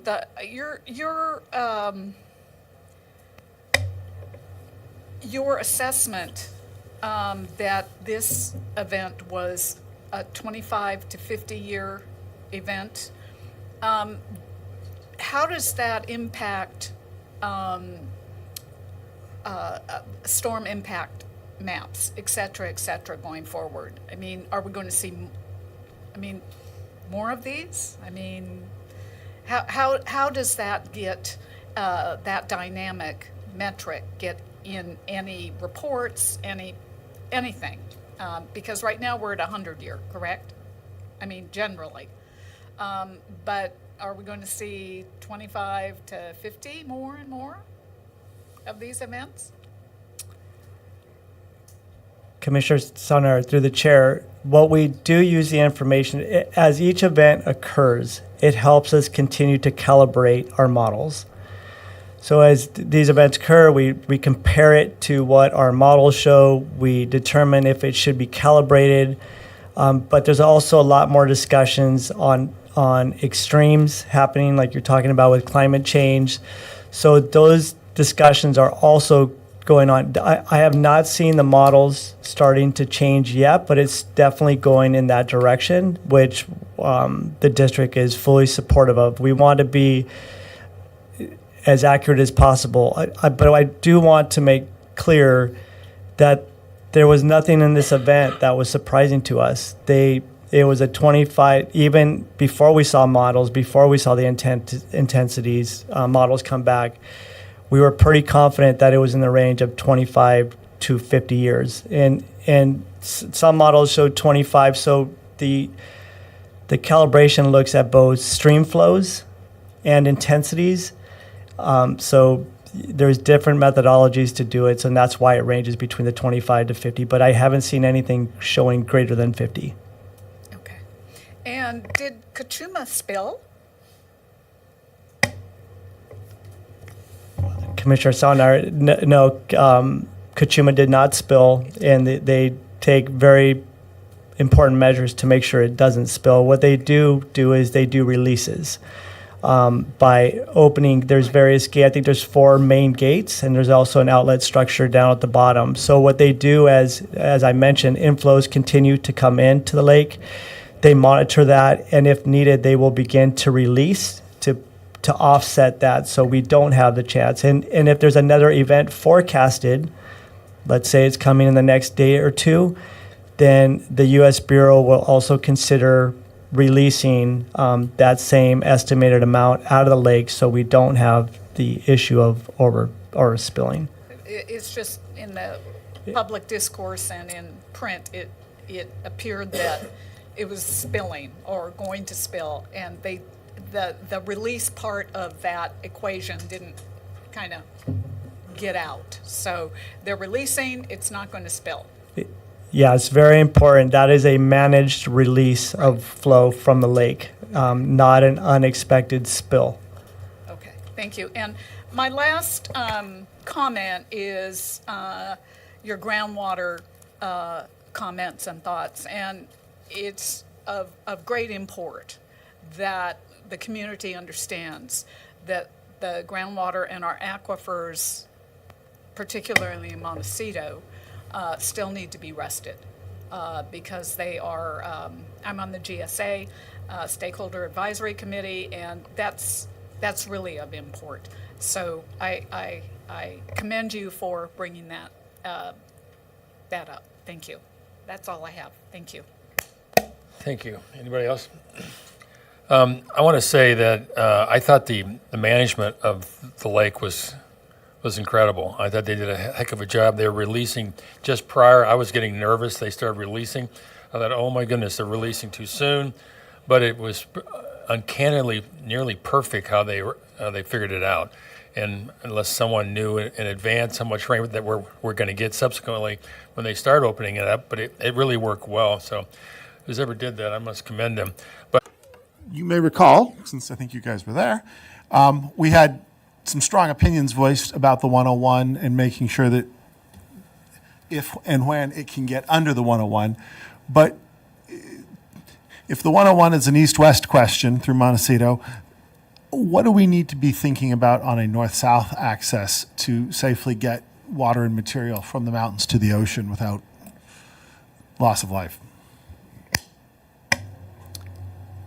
Commissioner Miller, through the chair, it's a multi-step process, and Scott touched on some of this. I think the first thing that we need to do as a county, with the support of the commissions and the Board of Supervisors, is understand the importance of floodplain management.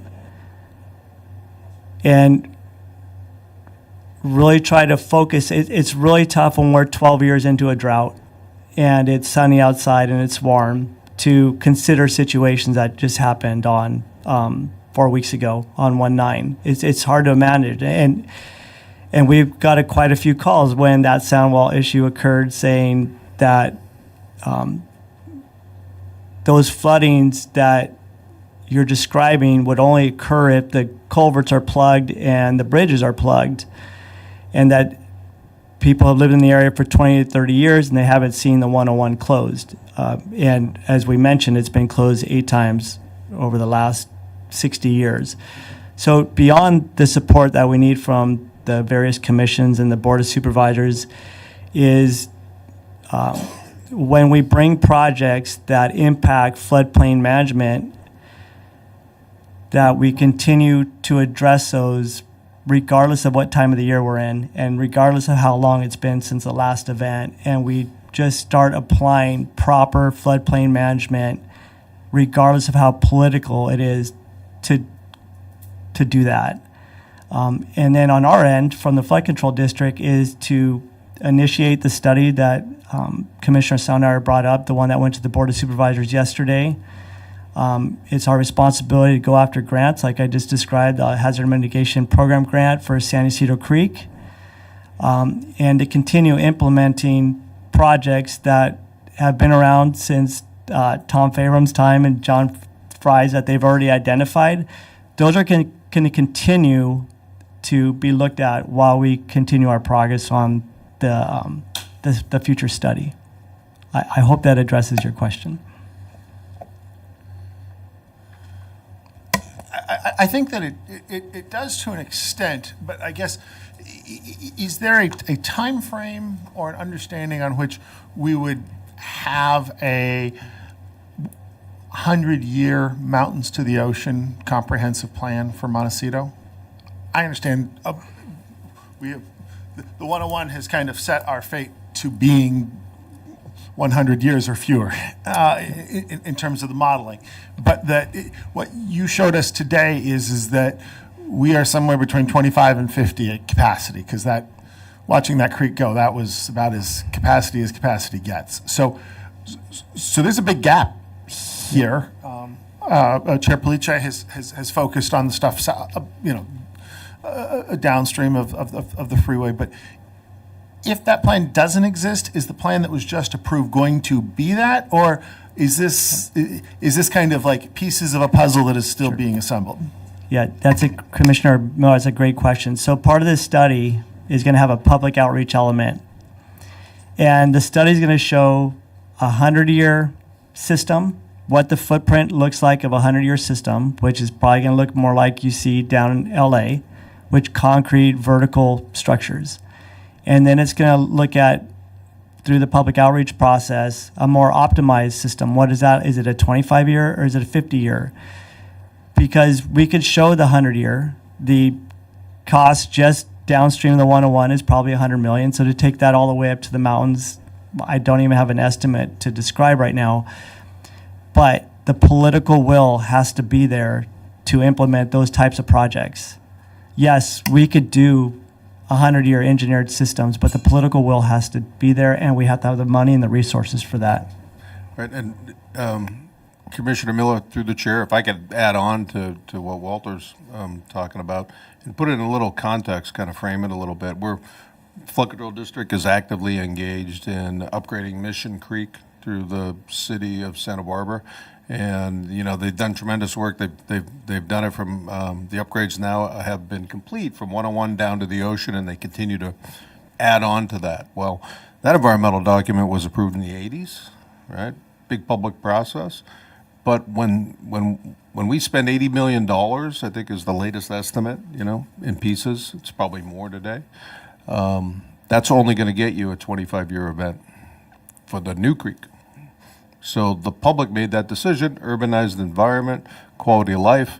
They decided that they wanted that creek to look a certain way. They didn't want to blow out homes to get to that 100-year event. So those are going to be the decisions that Montecito will have to make over time as we provide more technical data and other technical data comes in. But because I don't think concrete line channels are anything anyone wants in Montecito. So those will be the trade-offs. Right. That's what makes it somewhat difficult when we have our Montecito Planning Commission. Decisions that we make for Montecito could be overruled by a board of supervisors that most of them aren't from Montecito. So it begs the question, should we be a city? But I won't go there. But I have one small question for you, Chris, as I didn't ask you a question on, and you seem like I don't want you to think we don't appreciate you. But when it comes to the bucket brigade, was there a reason why those pathways and the design or how they're laid out do not come in front of us? I mean, I noticed that we had some discussion a few years back, and there was some upset, planning commissioners. And I know that there's future requests and ideas, but I've had some neighbors who know that there's going to be a pathway eventually in front of their house, and wondering, whether we have any input, any control at all over any of those decisions. So, Chair Palucci, when we're implementing roadway operational and maintenance projects, those are under the purview of Public Works specifically, and they're built to county standards and Public Works standards. So things like pedestrian access, roadway configuration, traffic safety improvements, things like that. Those are, those just fall under the purview of Public Works, and they're not, there's not actually a lot of flexibility in those projects to do them differently than they're done because they're set by, a bunch of standards. We do them in conformance with the Montecito Community Plan. So that's our guiding document for how we incorporate the Montecito community input into the public works projects that have to follow certain standards. One of the reasons why I asked this question is that there is a potential to have a meandering DG trailway as opposed to having it up against the curb like a normal sidewalk. And when it comes to that, do we have a choice, or is it up to you three or you two to decide this? Chair Palucci, and I think as Chris mentioned, it's kind of boils down to a road commissioner decision, and I think the same question came up the last time we were here as well, because I think one of the commissioners was upset. We had taken advantage of the opportunity to get a path in, I think on Olive Mill. And one of the public statements I made is, as you all know, as residents of Montecito, the right-of-way is pretty narrow and the paved area is pretty narrow, and there's no street lighting, so a lot of times we have pedestrians walking in the asphalt. So if I get a 2 or 3 foot shoulder right up against the edge of pavement, I'll take it 100% of the time, right? Because to give people another opportunity, get them off the asphalt so they don't get hit when it's dark or any time of the day, right? So we're certainly open if the commission knows people out there that want to come in and partner with us to do a more decorative path. If there is a right-of-way available to help fund something like that, we're happy to talk to people like that. But with our $320 million unfunded need, if I can get a 3 foot shoulder, I'll take that any day of the week. I totally agree with that. But I guess what I'm getting to is if someone says, well, if Abe Powell and the Bucket Brigade know about it, why don't I if it's in front of my house?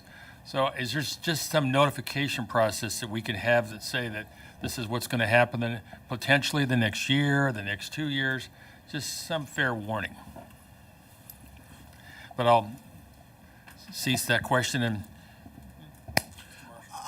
I'm a little curious about your comments about the debris nets. I understand that they were privately funded in their installation. Is the ongoing maintenance and clearing out behind the nets, is that a different process than the debris basins themselves? And does that require private funding going forward, or is that publicly fund? Kind of talk us through debris basins, debris nets, and how they're the same and how they're different. So, Chair Miller, or Commissioner Miller, through the chair, excuse me, the county takes care of the basins. Those are public facilities, and the nets are private facilities. So it was a private organization that generated revenue to construct them. They went through the whole design process to do that. They own, operate, and maintain those facilities. So my concern on this topic is that a debris basin is a one-use thing. You use it up, and unless you kind of clean it out, you don't have a debris basin anymore.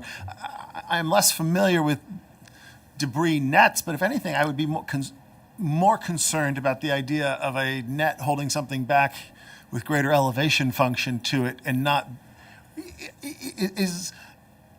I am forever grateful for the largesse and the generosity that is the Montecito community, but the idea that we have a debris load that is contingent upon philanthropy is it appropriate to be concerned about this? Is there a long-term resolution to this, or how should we be thinking about the debris nets and philanthropy and this is stuff that's kind of rising above grade rather than having dug down to below grade. So, Commissioner, I think my understanding is they have time-sensitive permits. So, and I don't know the timing on that, but they are going to have to be removed at some point, and that's their responsibility as well. So, yeah, there's a couple of aspects to this that are, there is still, they are functioning by having the rocks there. You actually are moving a waterfall as opposed to moving water and rocks. So they still serve a function. In fact, in Switzerland, they keep them there just as they are. but the permit process here was mandated that they clean them out. They are now actually asking for assistance and cooperation with the county to help procure grants and the like, because there is not that much money left that can be hit upon without another go around to the neighbors to see if we can raise money. But that's the status, and there hasn't been an answer yet. So should we be concerned that the capabilities of debris and water management are actually going to degrade with the removal of these nets vis-a-vis where they were at, I like your expression, 1.9 plus 5? If these nets, so let's say, if they I get- assume are going away in some definable future moment. I'm not concerned. Okay. Well, ideally, you would clean them up, clean them out, and still leave the nets. That would be the perfect scenario if we could, but I don't know whether that's part of the permit. Is there an interest by county flood control in taking over the operation or management of these nets going forward? We were asked originally, and we did not participate because of access issues. So it's hard to get to those facilities. Chair and commissioners, if I can, I don't know if we're done with the nets or not, but well, one, time-wise, the other side is there is a time limit on those nets that was at a condition of approval. That topic may be coming back to the commission, so I'd recommend that we forego any further conversation on the merits of those until that item is actually agendized and before you. Okay, is there any other questions, Donna, for the team here? Team, just a couple remarks. To Commissioner Miller's reference to the private enterprise of the debris nets, which have been terrific for the community. It's often termed something like that, and at that scale, as adaptation privilege. And perhaps that is a term that isn't spoken much of, but environmentally it's coming up depending on communities, that some communities have that, some don't, and they suffer for it. So that, I'd just like to, give the optic of that, because it does apply in a way to our community. We're very, very fortunate in so many ways. The other is floodplain management, and adaptation management is huge. You can call it resiliency, but that's what it comes down to. Whether it's managed retreat, which is a word no one wants to hear, but that's basically what we do. I'm from a science background, so I believe in calling things candidly and objectively, which I think I've talked to all of you about through the years. What we have is, from the 50s and development in these areas, they were developed, okay? There was a track map on a floodplain, et cetera, et cetera. And so, we can't go back to 59 or 53. It would be great, because I think the vision we have now would have been applied then, all right? And so I think that's the frustration, is floodplain management now should have been applied a long time ago. But we have what we have, and you're doing a fabulous job considering what we have. So just, I wanted to bring those two sort of thoughts and comments to you. And again, we will make every effort, we know the county will, you all, to manage adaptively. And that's what we're about. So thank you so much. That's it. My final comment would just be, I appreciate that you're sensitive to the aesthetic expectations or views of Montecito, but I want you all to understand that you have a flood safety absolutist vote in me. And so I am, if the LA River concrete basin is the price of saving lives, I'm there for that with one vote. I I don't represent a majority of the board, but I don't want to preemptively cave to a group of people that are prioritizing aesthetics over resilience. I guess on that note, maybe we should end this. Thank you guys for coming. And could we have a little break Mr. Chair, sorry. before? I was just going to say thank you to the commission. Really appreciate your attention this morning and your support. Thank you. We do need to ask for public comment. Sorry. Okay, let's have public comment. And thank you again. Mr. Chair, we don't have any speakers on Zoom and have not received any speaker slips or see any members of the public in the audience. So we have no public comment on this Okay. one. Can we have a small break here in action for us older folks? Okay, thanks. Mr. Chair, can we do a 10-minute break? I believe he's going to say yes.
Okay. First on the agenda continuance here is the Clark Sound Wall continuance. Mr. Chair, would you like me to read that into the record? Please. Okay, great. And I think that we do, before we continue, also need to ask for public comment before we take action on the continuance. All right. The following is a hearing on the request of Martha Clark to consider case number 22 CUP 8 and 22 CDP 32, and to determine the project is exempt from the provisions of CEQA pursuant to state CEQA guidelines section 15303E. And I believe the planner is here to walk you through the memo that was submitted to you. It's on. There should be a copy on the dais this morning. Okay. Please. Good morning, Chair and members of the Commission. I'm Steve Connor, the case planner for the project. And as you see in the memo, the agent has requested a continuance to ensure the proposed design complies with flood control requirements. So I'm open for questions if you have some. Well, I guess I just could ask, is there a reason that we should know why it's being postponed, or is this, it's in-house deliberation? Generally, there's concern about sound walls along Highway 101, as you may know, in Montecito. So we just want to make sure that the proposed design can meet flood control requirements. Okay. Specifically, the flood control has, they've asked some questions, some clarifying questions of the applicant regarding the flap gates, and that's really the main contention here, is just understanding that what's been put forward on the site plans can actually be constructed.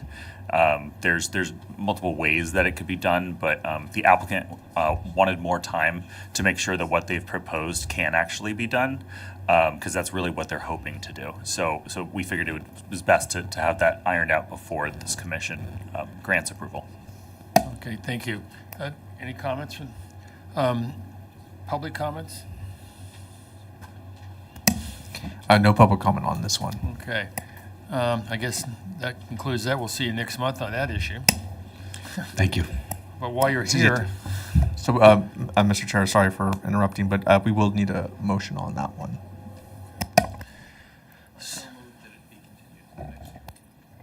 Second. all those in favor? Aye. Aye. Okay, motion passes. Thank you very much for coming.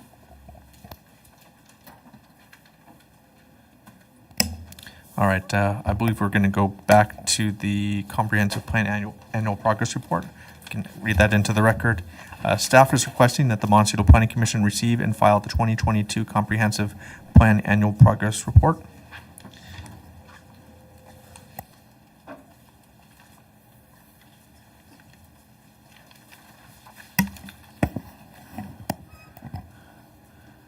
Good morning. Good morning, Chair Police, members of the Commission. David Lackey with Long Range Planning Division. We're pleased to be here. We think, and we know you have a big day on your agenda, so we think our item will go fairly quickly. I'd like to introduce the team that worked to develop the annual progress report. To my right, Brianna Alamia was the project manager, and then Ms. Gabrielle Scow is on the team, and she'll be giving today's presentation. And she's a new planner with us since last spring, so this is her first presentation before your commission, so please welcome her. Okay, we'll go easy. Thank you. Good morning, Chair Police and Commissioners. As David said, I'm Gabrielle Scow. I'm a Planner 1 with Long Range Planning, and this morning I will be presenting the 2022 Comprehensive Plan Annual Progress Report. The Annual Progress Report, also referred to as the APR, is a state-mandated report that provides information regarding the status of the county's comprehensive plan and the progress in its implementation, as well as the county's progress in meeting its regional housing needs allocation, also known as RHNA, in calendar year 2022. Government Code Section 65400 requires the county to submit the APR to the Board of Supervisors, Governor's Office of Planning and Research, and the State Department of Housing and Community Development by April 1st of every year. The county also submits the report to the City of Santa Barbara in accordance with policies in the Mission Canyon Community Plan. The 2022 APR shows that the county continues to make progress in maintaining and implementing the comprehensive plan, including the 2015 to 2023 Housing Element Update. The Housing Element contains 37 programs to help meet the housing goals and needs of the unincorporated county. The county made progress toward implementing 2 of these programs in 2022, which are listed on this slide. The APR provides information on the status of these and other active programs.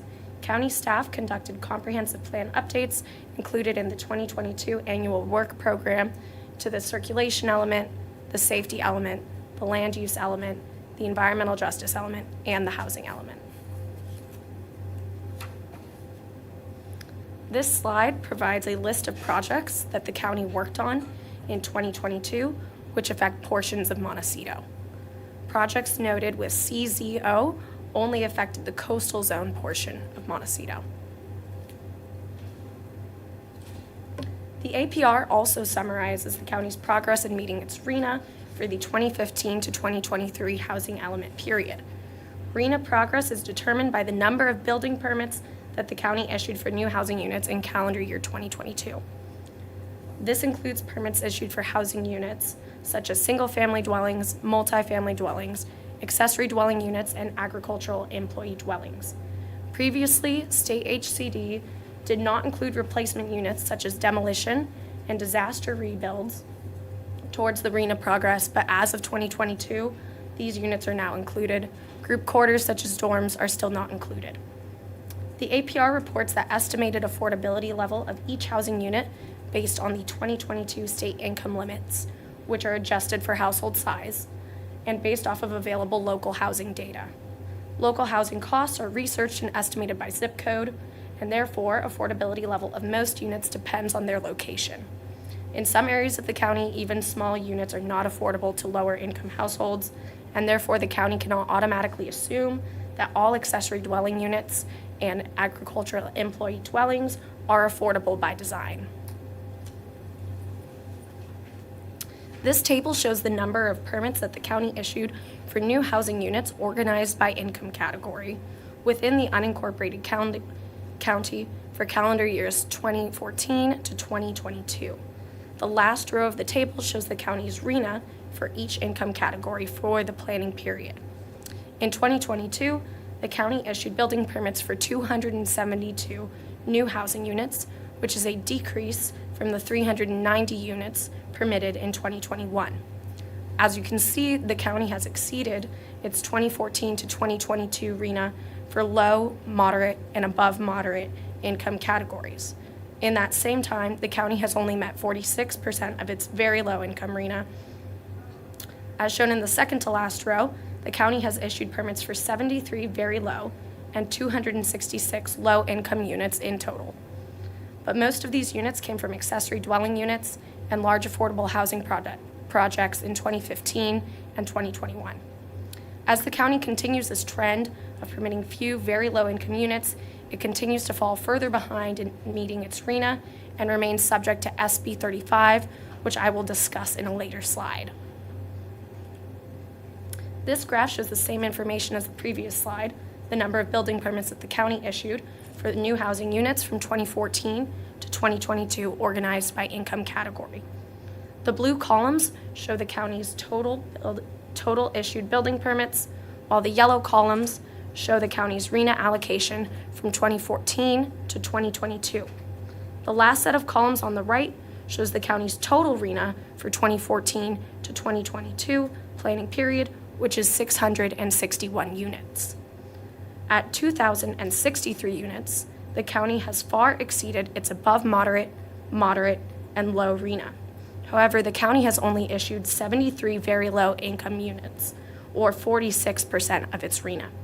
The county fell short of its 2014 to 2022 RHNA for very low income housing units by 86 units. Of the 272 units permitted in 2022, 41 were located in Montecito. They included 30 accessory dwelling units and 11 single-family dwellings. 5 of the 11 single-family dwellings were rebuild units, and 2 of those rebuild units were disaster rebuilds from the 2018 debris flow. All of the Montecito units were affordable to above moderate income households. This map shows the new housing units permitted in Montecito in 2022.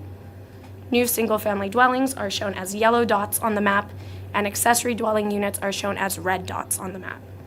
As you can see, the units were distributed throughout the community plan area.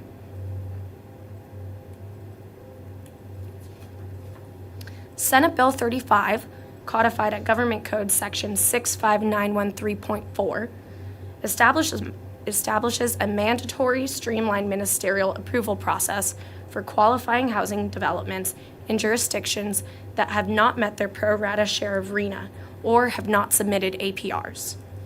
Since June 2018, state HCD has made annual determinations that the county has made insufficient progress towards meeting its very low income RHNA, and is therefore subject to SB 35 ministerial approval process for proposed developments with at least 50% affordability. HCD releases SB 35 determinations annually in June, which will take into account permit data from the previous year's APR. SB 35 streamlining applies to qualifying housing developments that contain at least 50% affordable units and are located on urban infill sites. These projects are subject to ministerial objective planning standards. To plan for potential development, P&D processed objective design standards for multiple unit and mixed-use development housing projects in 2022. P&D also implemented a streamlined application review process for qualifying housing projects under SB 35. The Board of Supervisors approved and adopted the Land Use Development Code Ordinance Amendment on January 24th, 2023. The preparation of the APR is an administrative activity that does not authorize new development or otherwise result in physical changes to the environment. Therefore, the preparation and submittal of this report is not a project and is not subject to CEQA. To conclude, staff recommends that your commission take the following actions: receive and file the 2022 Comprehensive Plan Annual Progress Report, recommend that the County Planning Commission direct staff provide the annual progress report to the Board of Supervisors, the Governor's Office of Planning and Research, State HCD, and the City of Santa Barbara, and lastly, determine that the preparation of this report is an activity that is not subject to CEQA. This concludes staff's presentation, and staff is available to answer any questions that you have. I just saw there that you wanted us to approve, but it is free of CEQA. Yes. So whether we say it, we agree with it or not, it doesn't make that much difference, does it? Or Chair Police, you're correct that the determination that this project, it's not a project that's subject to CEQA review. It's just part of the motion that ultimately is forwarded to the board in that determination. So you're not looking for any comments, you just want us to hopefully just pass it down the road or move it forward. Is that what you're saying? The recommendations, as listed in your staff report, is to receive and file the report, Right. and then to recommend, because you're making a recommendation to the County Planning Commission that essentially they do the same, that they receive and file, and direct that the report be submitted to the board and the state and the City of Santa Barbara. Okay, all right. Donna? Yeah, thank you for your presentation and welcome. Thank you. On slide 5, RHNA progress. I may have misheard, but did you say that all ADUs were assumed to be affordable by design? No, all ADUs cannot automatically be Cannot. assumed affordable Okay, by good, design. because- Yes. Okay, that's good. I was hoping I misheard. Okay. You're correct. In 4.3 RHNA progress, page 5, last paragraph, it references housing production decreased by, in 2022. It gives metrics and data about actual building permits, and it said of those in 120 South County units, 41 were located in Montecito, which you showed the mapping for, including, so that's about a third, is that not, of basically your reference to the county total? Or more or less, we have a third, which is not an eighth, it's not a quarter, so a third is, of the total is, I just wanted to get that out there, that it's, we're marching forward in this area at least with the builds that, and permitting that are provided here as far as data and metrics. Okay, Commissioner good. Sennauer, that would be correct. Okay, Yes, it would thank be a you. third. Okay. Any other comments? Thank you. Yeah, nice work. There's a lot of it. Got quite a future here. So do we process with a vote? Yes. I make a motion largely along the lines of Mr. Lackey's description of what we were doing. I believe staff has put the recommended motions on the screen. Thank you. Okay. So receive and file the APR, recommend, all right? So those are the recommendations. Recommend that the CPC direct staff to provide APR to the board, OPR, HCD, and the city of Santa Barbara, and determine the APR is not subject to CEQA. So we have a motion? Yes, that's my motion. Oh, okay, great. Need to say all that. In a second? Second. All those approve? Aye. Okay, passes unanimously. Thank you for coming, and good presentation for your, especially your lead-off attempt. It was very good. Thank you. very much, Chair Police. All right. And commissioners, thank you.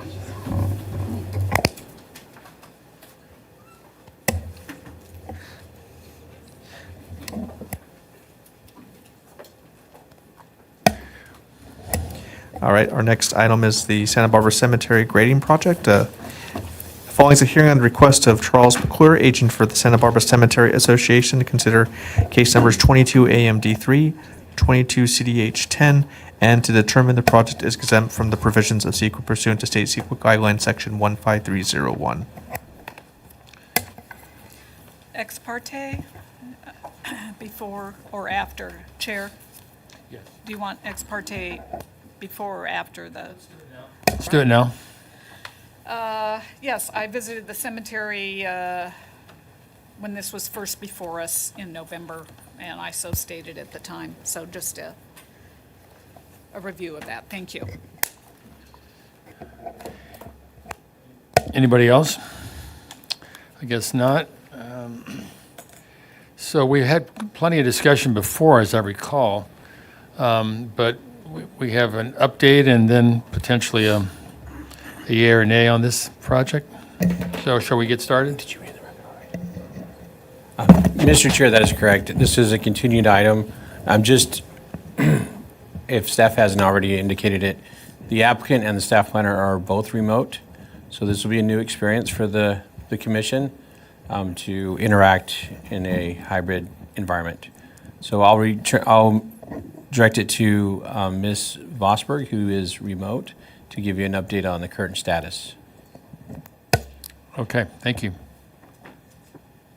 Good morning, Chair Police and members of the commission. Like Jeff said, my name's Aaliyah Vosberg, and I'll just be introducing this project, the Santa Barbara Cemetery Grading Project.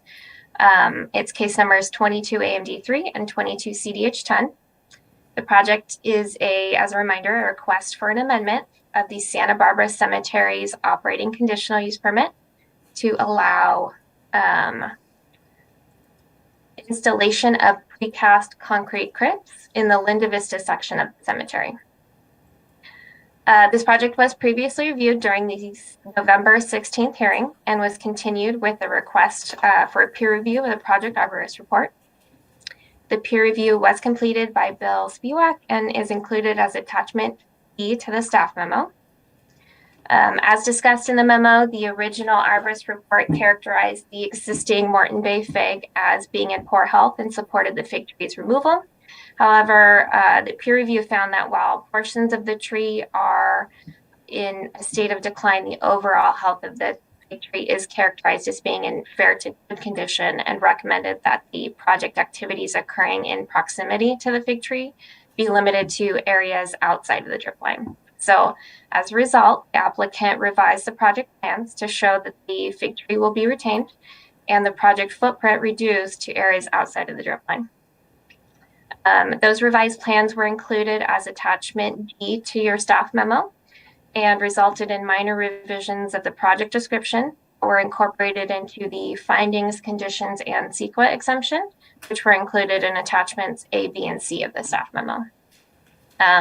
And with these changes, staff recommends that the commission take the action that is outlined in the staff memo to make the required findings for approval of the project as specified in attachment A, determine that the project is exempt from CEQA as presented in attachment C, and finally approve the proposed project subject to the conditions of approval included as attachment B.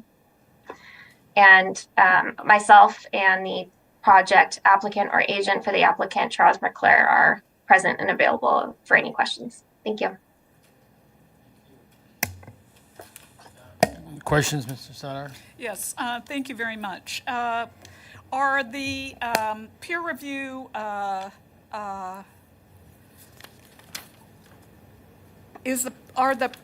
the recommendations and conclusions of Mr. Spiewak, are they included in the recommendations and conditions or revised conditions? Are the specific ones that he cited in his December 8th, 2022 report, are those basically included now? Yes, Commissioner Senauer, through the chair, the recommended actions or conditions in the arborist report, the peer review arborist report, Yes. were incorporated into the conditions of approval on the permit, which would be condition number 4, the tree protection plan condition. It's in 4. Okay, is it verbatim? It is, it's not taken verbatim. It's Yeah. condition 4 is the standard condition, but Right. we used the language from the peer review recommendations. Is it possible to get verbatim?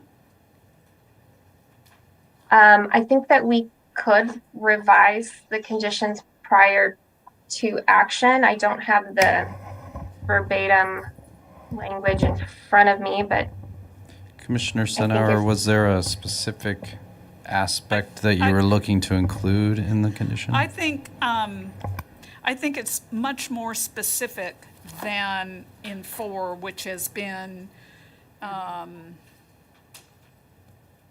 language is not. I think it's important, if I could just add to Sure. it. I mean, we usually, we have standard conditions we Right. use, and so we're working from a standard template of a condition. No. Okay. In that this is a peer review, I was just hoping that we could include, since this is a significant specimen heritage tree, and that there has now been an allowance of a reduction of about 100 crips because of it. I think the language, if possible, would be my recommendation to include it rather than the pro forma condition and kind of working it in there. So that would be, I don't know what the rest of the commissioners thought, but. Mr. Chair, Commissioners, if I may, instead of adding all that language verbatim, would the Commissioners consider adding a sentence or phrase just to refer to that document that says that this condition will be implemented as outlined in that study? Perfect. Thank you. I agree with that. Thank you, Secretary.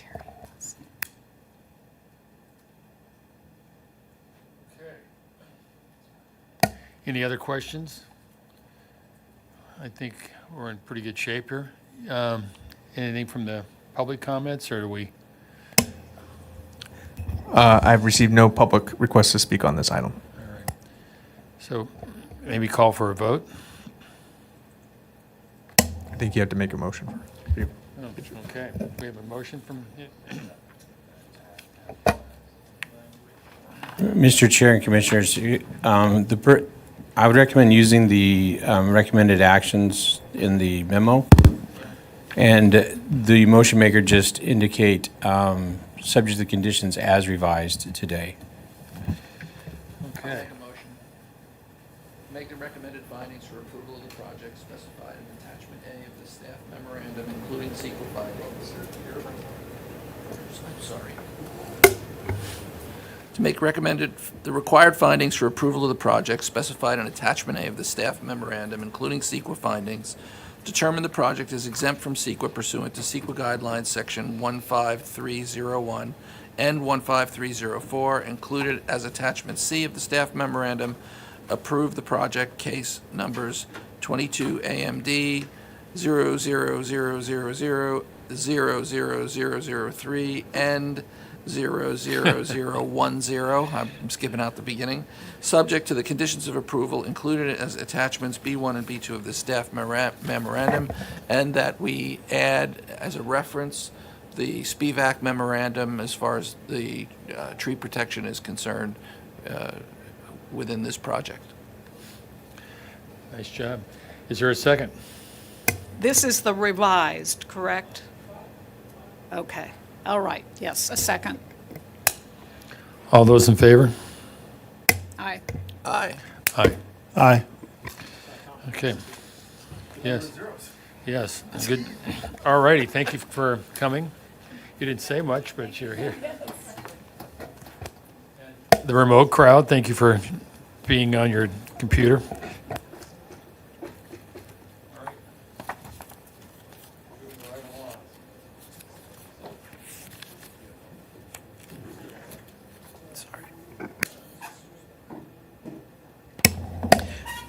Moving on to item number 4 on our agenda, the Stimson New Family Single Family Dwelling.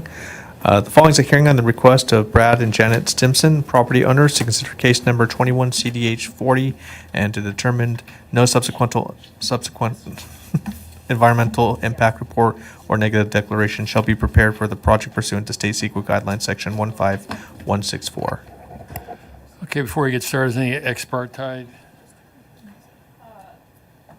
Yes, I visited the site Monday of this week with the architect and agent. Thank you. Also visited the site on Monday and reviewed it with the agent. Likewise, I did as well. I would like to clarify, we were not 3 of us at the same time. Okay. We had 2 and 1. Different hour. Thank you. So shall we proceed? Mr. Chair, we did have one request that just came in from the agent. It sounds like the applicant team is running a little bit behind. They weren't expecting the last item to be so quick. Okay. So they've asked if they could just have like 10 minutes, if we could take a 10-minute break. Well, to maybe we get could here. drop them down a notch, and since we're so busy, and of course you're here, but maybe we can't. Commissioners, I think if staff does have a presentation, and by the time you're through with questions, hopefully they Okay. could be here at that point too, if you wanted to do That's that fine. order. Yeah. I'm good with that. Staff, don't make it too long, though.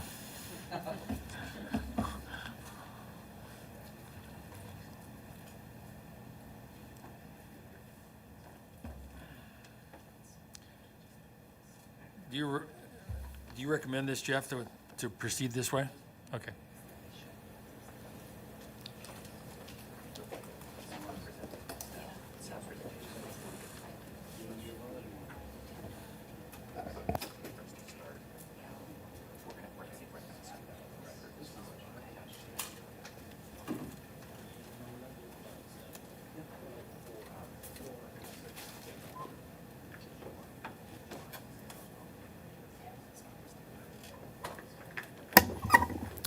Mr. Chair, we were going to take a quick moment as well, just to confirm with the agent that she is okay with us proceeding forward with the applicant not here yet. Good morning, everyone. Jennifer Siemens, agent for the owner. I think it should be fine if Ms. Brown goes ahead and gives her presentation. I'm expecting the team in 5-10 minutes. Thank you. Please proceed.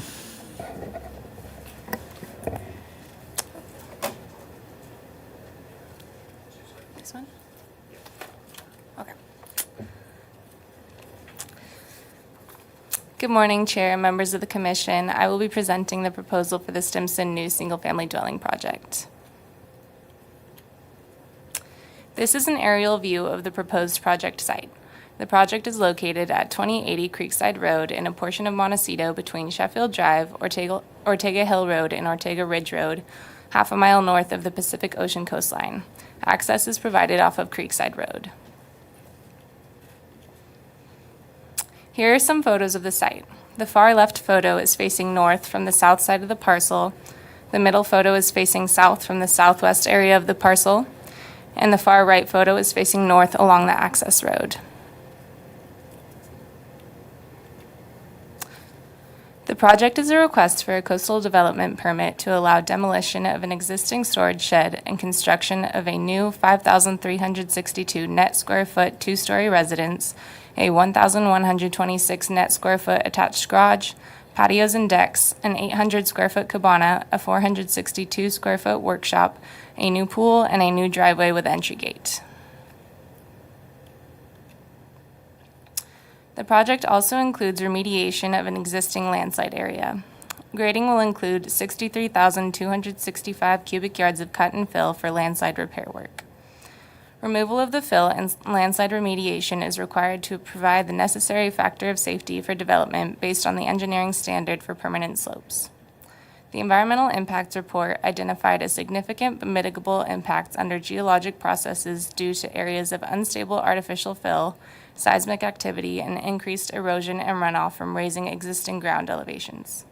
Completion of the landslide repair in conformance with the soils engineering report and engineering geology investigation, and in conformance with the geologic mitigation measures applied by the EIR, would ensure that geologic impacts remain significant but mitigable. State CEQA Guidelines Section 15164 applies to the project. The proposed development will not result in substantial changes to the previously approved project, and no new information of substantial importance shows that the proposed project will have significant effects not discussed under the previous environmental review for the previously approved project.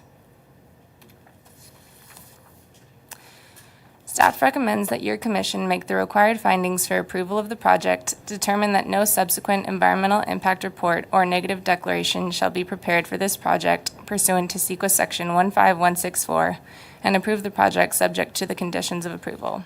This concludes staff's presentation. I'm happy to answer any questions that your commission may have. Thank you.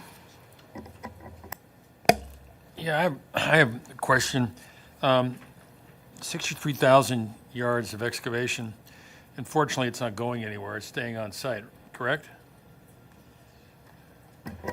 Chair Police, sorry. Yes, the cut and fill is balanced on site. And so I understand where the excavation is, but where does the fill go? Chair Police, the applicant team will have more specific answers Okay, for sure. the process. But All right. Donna? Yeah, I'm going to wait for the applicant team. So whenever that gets started. Any more presentation to make? Are you complete? That's the end of my presentation. The applicant also has a presentation. Okay. Thank you for your efforts. Thank you. Good morning again. Jennifer Siemens, agent for the owner. So, yeah, we're still waiting for the architect and the civil engineer, and we do have a very brief presentation from the architect and the landscape architect. But we are basically here just to answer your questions today. And I did just want to add a big thank you to Willow for doing a great job on this project. She is very thorough, and we appreciate that. And I did just want to make sure that everyone is well aware that this project is well under the FAR limit that is imposed through BAR. We're only at 58% of what the FAR limit is, and we're more than half under our detached accessory building limit. And we did get HOA approval for this project, and we were able to stay in line with all the MAP conditions and constraints through Montecito Valley Ranch, and we do accept all of the CDP conditions that have been laid out in the permit. And one thing that I wanted to address, and our civil engineer can address this more clearly, or even the architect, but you asked where's all that dirt going to go, and we were able to distribute it on site. So I think Mr. Longwell, our architect, said we were able to raise the site like less than a foot, like 9 inches or so, spread it out and arrange it so that we could balance all on site. So it was just, by virtue of how big the building envelope is and the spaces, that we could do that. Oh, good. I asked this question, or else maybe Bob did when we saw you, and I've forgotten the answer, but where are you with MBAR? Have you been through one round? We have. We went through conceptual review. They were favorable, positive about the project. And we are going to go back for preliminary and final after this hearing in March. And when do you hope to start construction? We hope to start in April, right around there. Okay. Thank you. We have our geotech engineer, if you have any questions for him. Otherwise, we could skip the presentation unless you have specific questions for the architect or the engineer. Donna? Yeah, I'll start with the professional, the geotech, with some questions. Thank you. Do we have a John Cameron, Geosolutions. I'm the engineer and geologist for the Great. Welcome. site. Thank you. Welcome. So, just for clarification, the referenced landslide, there is no date. Is this just sort of earth movement through the years? There was no specific a time where a landslide occurred, or did it occur before '89 when this? It's an older landslide. In fact, there's successive events, but we're thinking thousands of years. Okay, so there hasn't been anything recently. There's recent movement, but it's minor. In a landslide, once it's slid, Right. then there's successive movement from there. But the main slide is very old. Okay. And what is this? Are there any sims as to what it will look like once it's stabilized? So what we do is we deconstruct the entire landslide mass, get down to bedrock, create benches, drains, and then compact the soil on the way back and replace the soil on those benches. It's real standard work. It's just a large. Right, and so you take it all down. Take it away, off. Off? To the area where we can stage the material on the site, and then we expose the bedrock, and that's up to me to decide, and then we bench it, put drains in, and then replace the material. Yeah, exactly. There's the benches and. Okay. So it's going to be staged somewhere, all the earth. Correct. All the cut. Correct. But not on this plinth or whatever you're talking about where it will be the base of the house. It will be put somewhere on the property until things get put back. Correct. We're not going to build anything on the house until this is rectified here. Right. So, but it will stay on the property, this cut. As much as I know. Okay. So it will remain somewhere on the property. Yeah.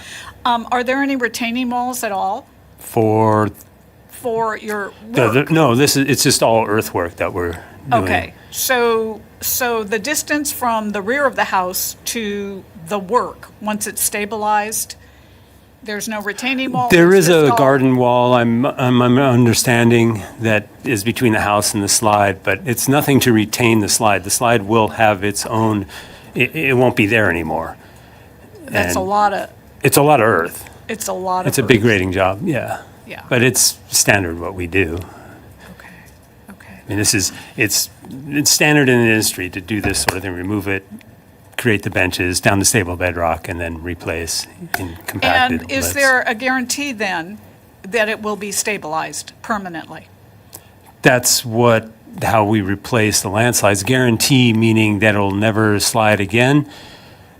I don't think we're going to put something in writing, but that's how the industry standard has been throughout decades, and this is what everybody does, and this is how we've replaced landslides in the past, multiple, dozens and dozens of these. This is not the largest one we've done. Okay. So they've all stayed, they put houses on them, and we're not putting a house on this one. Okay, there was a mention of infill through the years or something. Am I incorrect? That was not a term used at all. I thought I read it just, Willow, was there infill reference somewhere? Commissioner Senauer, through the chair, the EIR did reference for the overall tract map, there was places of unstable fill and unstable slopes, and all the slopes and potential geologic issues were addressed in the report provided. Okay. There is a public trail that is east. At the top of the slope. Correct. Right. And at the top of the slope, that's where the trail is? Correct. Okay, so that's going to be stabilized? That is not in this landslide. Okay, so what is the distance between what is in the landslide or the? I don't have that information. I don't know. Okay. But it'll create a more stable slope below the trail. Oh, of course. Yeah. Okay. Okay, that's all I have right now. I've got some other questions about other things. Thank you. Thank you. Oh, before you go away, can you just explain what the yellow area is? Alluvial deposits. So that's the stream deposits that, if you can get rid of that, there you go. So the landslide is was where it says fill, and that's the fill that we're replacing. And then the alluvial, QAL, quaternary alluvium, is what the stream deposit in So the. that's existing. Correct, yeah. Got it. Yeah. I understand. Thank you. Thank you. Further questions? Donna, you want to start? Do we have the architect? Are we set? Great. Hi, Danny. Yes, Mr. Longwell and Mr. Richards are here, our architects, and they can do their brief presentation and answer your questions. Thank you.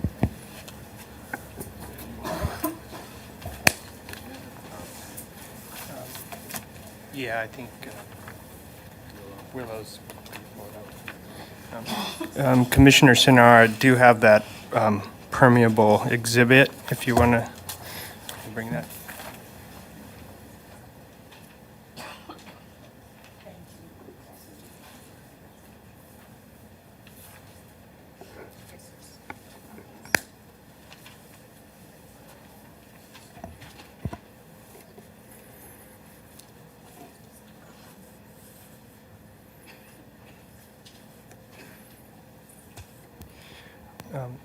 I apologize for stepping in late. Willow, did you already present the project? Okay, so they're familiar with most of it.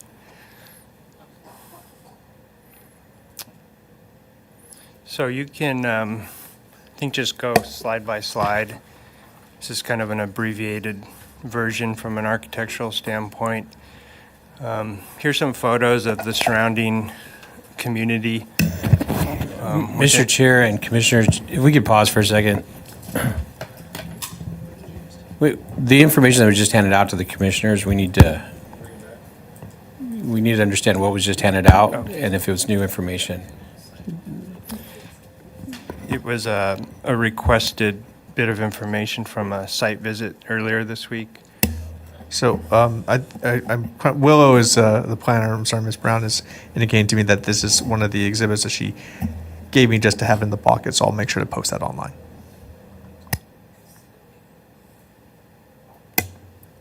Posting online, do we have a projection that we could put this up now to show? In the old days, we had that, whatever it was. But it might be helpful when, I don't know if we can.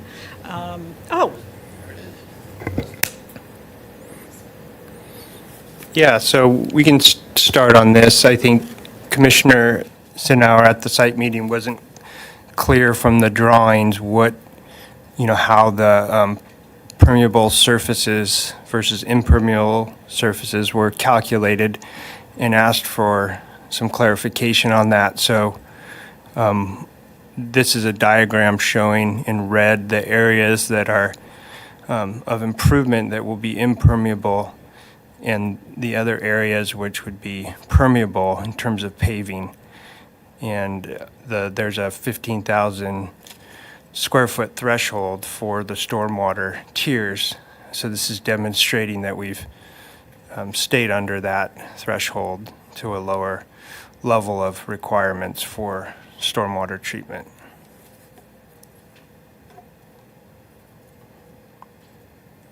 So back to the presentation. Montecito Valley Ranch, has similar size parcels. The majority of them have, or all of them, I think, have defined building envelopes when the community was planned and developed, with setbacks related to kind of environmental habitats, as well as roadways, existing trees. Each lot has a little bit different set of requirements in terms of building envelopes. So I think this is just to demonstrate the kind of architectural massing and typology of the surrounding community, and, to show the compatibility that the proposed project at 2080 has with the neighborhood. So next, please. These are photos of the site. Looks a lot different now, as some of you saw. It's very green. But this is kind of the trimmed down version to prevent fire danger, and with dry brush. It's largely flat. The building envelope is almost entirely within the flat section there, although the property extends all the way up to the top of the hillside and all the way down to the creek across the road. Next. There's some architectural visualizations depicting the house from the street, kind of from the northwest, the bottom middle picture, the southwest on the upper left, and that's from the kind of interior motor court on the upper right there. Next. So here's just the existing topography at the site. You can see the building envelope there, and you can see the landslide area towards the north of the building envelope, north and east. Next, please. Site plan showing the revised grading around the landslide and the proposed development within the building envelope.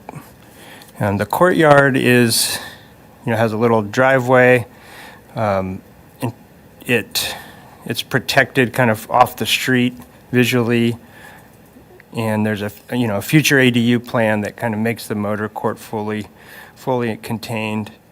The views are on the property. It's in a valley with a big hillside towards the east and big trees towards the west.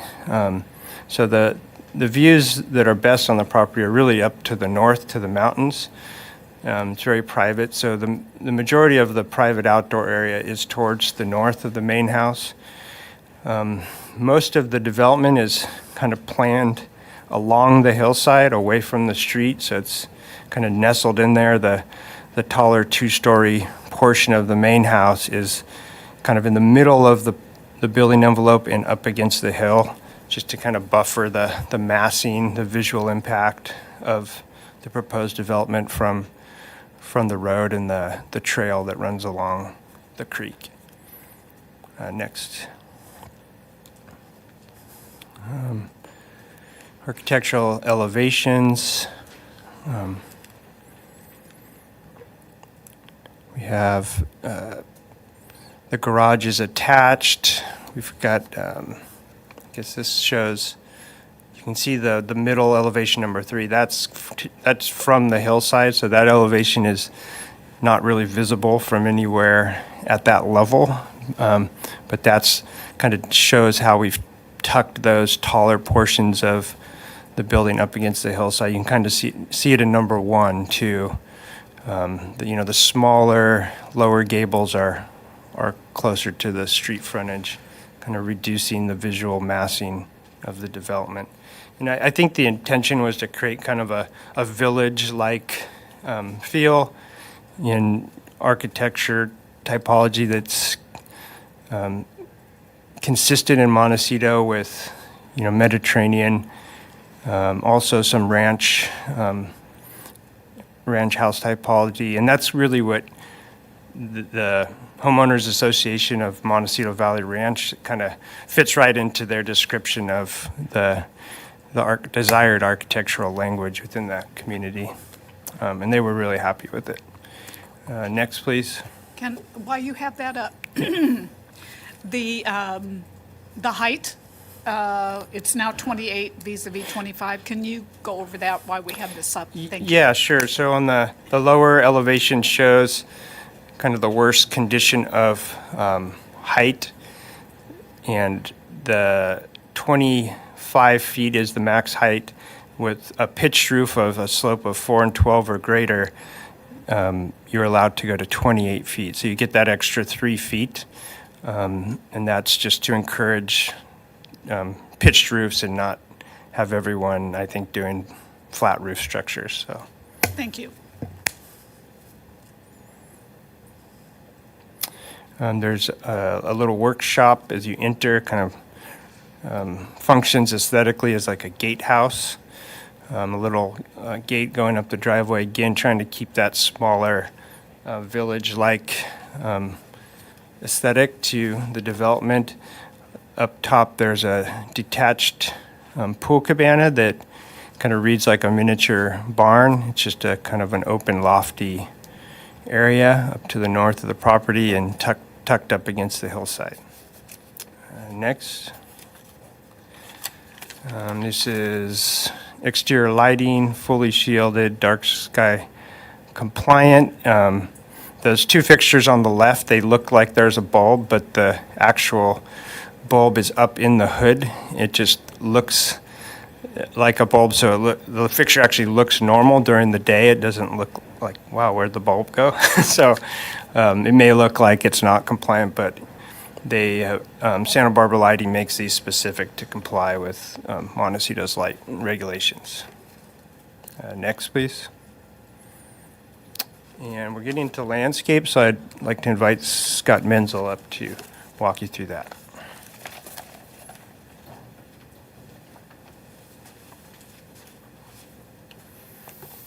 Hi, my name is Scott Menzel. I'm the project landscape architect.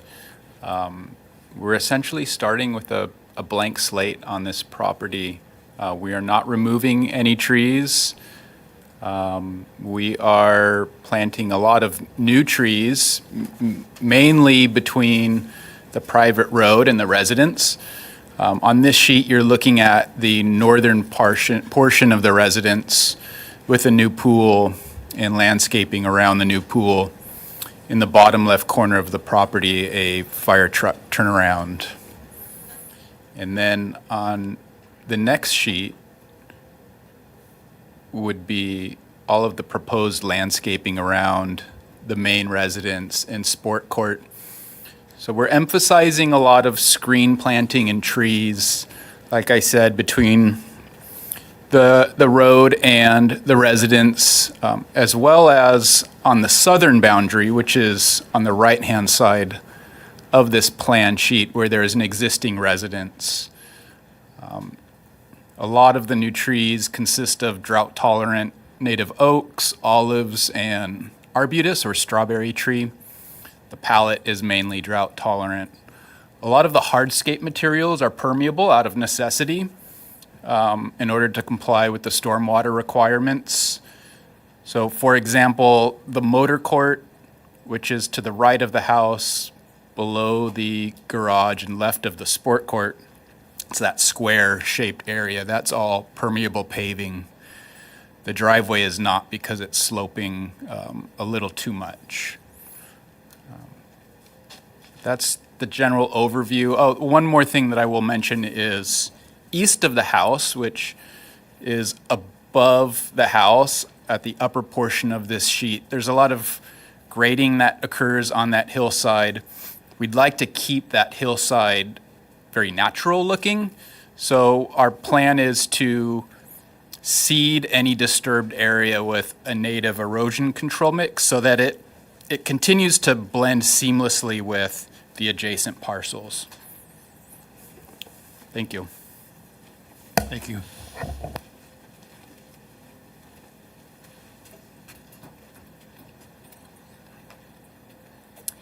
And that does conclude our presentation, but our civil engineer, Mike Viatone, just arrived. So if you had any more questions about the grading or the landslide, he's here to answer questions as well. Thank you. Anybody have any questions? Don? Thanks. I have some question, continuing about the permeable versus non-permeable. The sports court is permeable. If you could go into that a little bit. Yeah, it's a specialized surface that it's asphalt-based, and it's actually quite porous.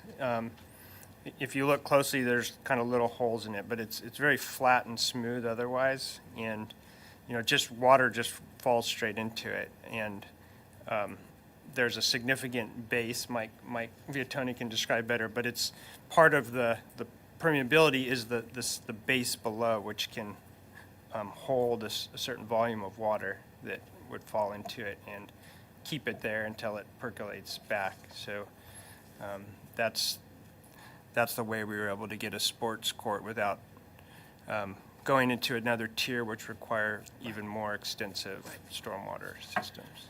Thank you. Willow, a question. What defines a sports court over flat work? That's been before us before, and do you have basically the criteria that so deems a sports court and it's permitting versus just why wouldn't we call that flat work?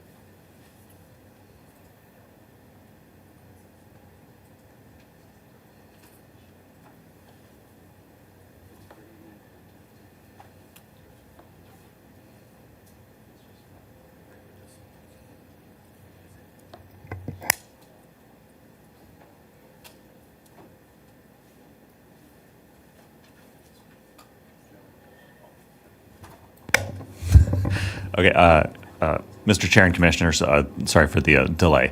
So this is a little bit of a complicated issue, but essentially if it's a sport court, if it's just flat work, that is exempt. So a property owner could use flat work for any number of types of things like sporting activities, but essentially if there's a grading that's over 50 cubic yards, that is something that would require a permit, but just flat work in and of itself would not require a permit. So it's not intended use. It's grading. If it's 50 or less, no permit is needed for a specific project termed a sports court, correct? That is correct. Now, if there's additional work, development on the site that is beyond just flat work, like lighting, fencing, a goal post, things of that nature, that could be beyond. But that's something that we would have to look at. But if you're talking flat work in and of itself, that would not require a permit.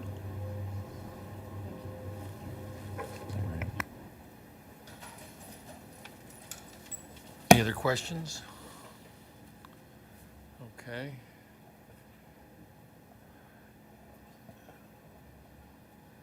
So are we ready? Okay, so we have a motion to, yes? Sorry, Dave. Do we have comments? We do not. No public Oh. comment. No request to speak on this Just item. making me look bad, that's all. It's All good right. practice. Okay. So do we have a motion for this project?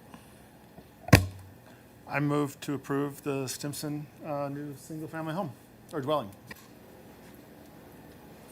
Do we have a second? I'd second that. Okay, so do we have a vote? Commissioner Sunhour. Yes. Commissioner Kupiec. Yes. Commissioner Miller. Yes. And Chair Palice. Yes. Motion passes 4-0. Thank you for your presentation. I think you're in good hands.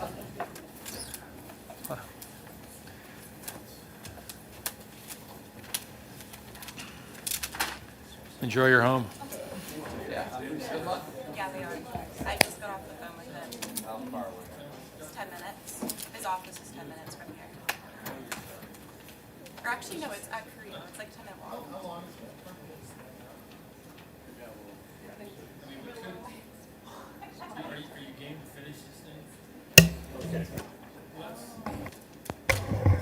Let's go Chair, ahead. If Chair we're- Palice, so similar, the applicants are on their way. It's not far, so staff could start the presentation if you want. Please. Yeah, okay. All right. But we're game to go forward if you are. All right. Mr. Chair, Commissioners, can we take a 5-minute break real quick? Sure. Now, Thank hang on one second. Do you have some other comment? Okay.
So good afternoon.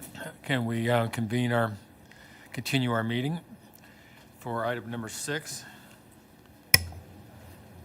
Thank you, Mr. Chair. The following is a hearing on the request of Charlie Knight to consider case number 21 LLA 5 and to determine the project is exempt from the provisions of CEQA pursuant to state CEQA guidelines section 15305A.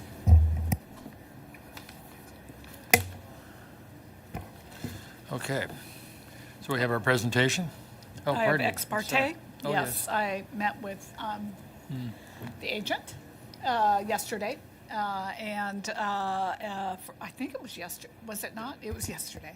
On site for a quick walkthrough and visualization. Thank you. Yes, and I participated in a site visit on Monday this week, and I think that. And I was there with you. Okay. You were there. All right. Thank you. So we're ready for you, Veronica. Good morning, Mr. Chair and members of the Commission. My name is Veronica King, and I will be presenting the proposal for the Knight Boland Lot Line Adjustment Project. Next slide. Okay. This is an aerial view of the proposed project site. The subject parcels are located at 1690 and 1696 East Valley Road in the Montecito Inland area and are Zone 2E1. There are 4 lots involved in the request, outlined here in red. The site is north of East Valley Road, which is shown on the vicinity map in yellow. No development is proposed as part of this project. Next slide. The lot line adjustment proposes to adjust and merge the property lines between 4 legal lots in order to consolidate 2 small fragment lots and more clearly delineate access serving 2 larger residential parcels. Existing parcel A, outlined here in orange, is currently developed with a single-family residence and pool, which were rebuilt after damage from the Montecito debris flow in 2018. Access to this site is provided off East Valley Road and partially cuts through existing parcel B, outlined in green, which contains a gravel access road. Behind these parcels to the north is existing parcel C, shown here in red, which is currently being developed with a new single-family residence. In the northwest corner, existing parcel D is shown in purple. This parcel will be merged with existing parcel C as part of this project. Since existing parcel B provides the access road to this rear property, the lot line adjustment proposes to combine existing parcel B with the rear lot to which it provides access. The existing configuration is shown here on the left and the proposed is on the right. The project will result in 2 legal parcels. Existing parcel C is currently accessed via a 15-foot wide strip, which is existing parcel B. As shown on the figure to the right, both existing parcels B and C will be merged with existing parcel D, resulting in proposed lot 2. Additionally, a portion of existing parcel A will also become part of proposed lot 2. Finally, a new reciprocal access easement is included in the project, shown in purple in the figure to the right. This portion of the existing driveway is shared by both proposed lots 1 and 2. So the reciprocal access easement will ensure that both lots continue to have rights to use this portion of the shared driveway.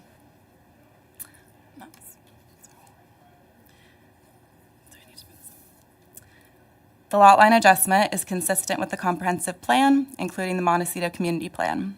All 4 lots involved in the request are legal nonconforming with respect to parcel size, since the minimum lot size for the 2E1 zone district is 2 acres.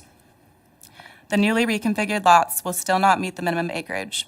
However, Land Use Element Development Policy 7 allows lot line adjustments involving legal nonconforming parcels to be found consistent with the comprehensive plan, so long as the lot line adjustment does not create or exacerbate the nonconformity. In this case, the lot line adjustment will reduce the number of nonconforming lots consistent with the policy.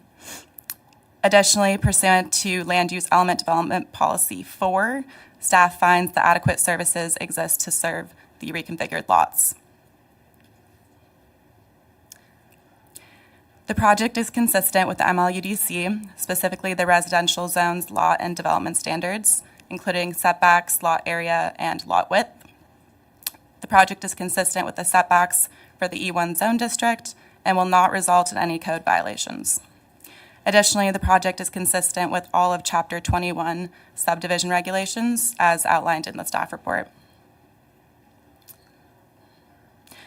The proposed project can be found exempt from environmental review pursuant to Section 15305A, which is for minor alterations in land use. This section exempts minor alterations in land use limitations in areas with an average slope of less than 20%, which do not result in any changes in land use or density, including minor lot line adjustments, not resulting in creation of a new parcel. This lot line adjustment will not result in any changes in land use or density, nor the creation of any new parcels. No development is proposed, and the slopes on the properties are less than 20%. Staff recommends your commission take the following actions. 1, make the required findings for approval, including CEQA findings. 2, determine the project is exempt from CEQA. And 3, approve the project subject to the conditions included as Attachment B. That concludes my presentation. Staff is available for questions. Yes, the home is under construction now. Obviously, it's not predicated on this being approved because it's already being built and must have been approved by MBAR. Chair Police, yes, that is the case. Yeah, so this is a sort of superfluous act of straightening out property lines. It's really to guarantee the access to the rear parcel for that property owner. Okay. Yeah. Thank you. Fire access, not an issue. It's been, being there, there's a large turnaround in front of the house, this is the home that got moved, is that correct? Yeah. Right. Yeah. And so access has not changed because this is basically pretty minimal. Anyway, that's my only question. Sorry, Commissioner. Yes, that is the case. It was reviewed by fire. Well, both of the homes being developed were reviewed by fire and approved, and there is no development proposed as part of this project, so none of the access will be changing. Yeah. And I assume that all that grading next to formerly the San Isidro Creek is all part of that project and has no effect on any of this lot line adjustment. Chair Police, that is not part of this project. Okay. Yeah. Thank you. So, public comments before we... Thank you, Mr. Chair. I have not received it. I'm sorry. Agent for the project? Okay, I have not received any requests to speak on this Okay. item.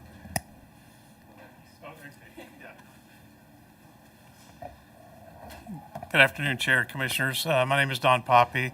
I'm the agent for Mr. Knight and Mr. Bolin. I just want to briefly kind of bring you up to speed on what's happening here. The property, the entire property was originally 5 parcels which were purchased and acquired over a number of years. The front parcel, 1696, there was 2 properties there. Those have already been merged into the one. We are now left with the 4 you see here, having the 2 smaller parcels, B and D, which the intention is to combine into C. So the purpose of this lot line adjustment is basically twofold. Number one is we're merging all these little parcels that were acquired, 100 years ago and all, into just having the 2 lots. The second is that a portion of the driveway has gone on to Lot A in order to get to the back, and that is an easement.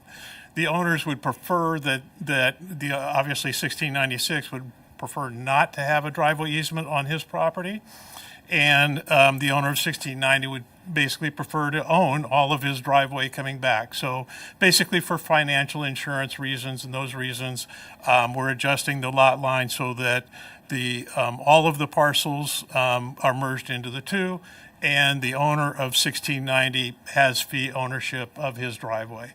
And that's basically the entire purpose of the project. And I'm available for any questions. It's pretty straightforward. I don't know whether we have any questions.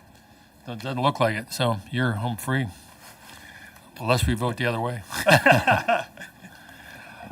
Okay, David. Can we now vote or take a motion? Okay. Do we have a motion, please? I'll make a motion that we make the required findings for approval of the projects specified in attachment A of the staff report, including CEQA findings, determine the project is exempt from CEQA pursuant to state CEQA guidelines 15305A of CEQA, included as attachment C, and approve the project 21 LLA 000000005, subject to the conditions included as attachment B. We have a second, please? I second. Okay. All those in favor? Aye. Aye. Aye. Okay. Okay, 4-0. It passes. Thank you for coming. Thank you. Good present. Veronica, nice job. Goes without saying. Are we adjourned? Yes, we are adjourned, and thank you for all coming.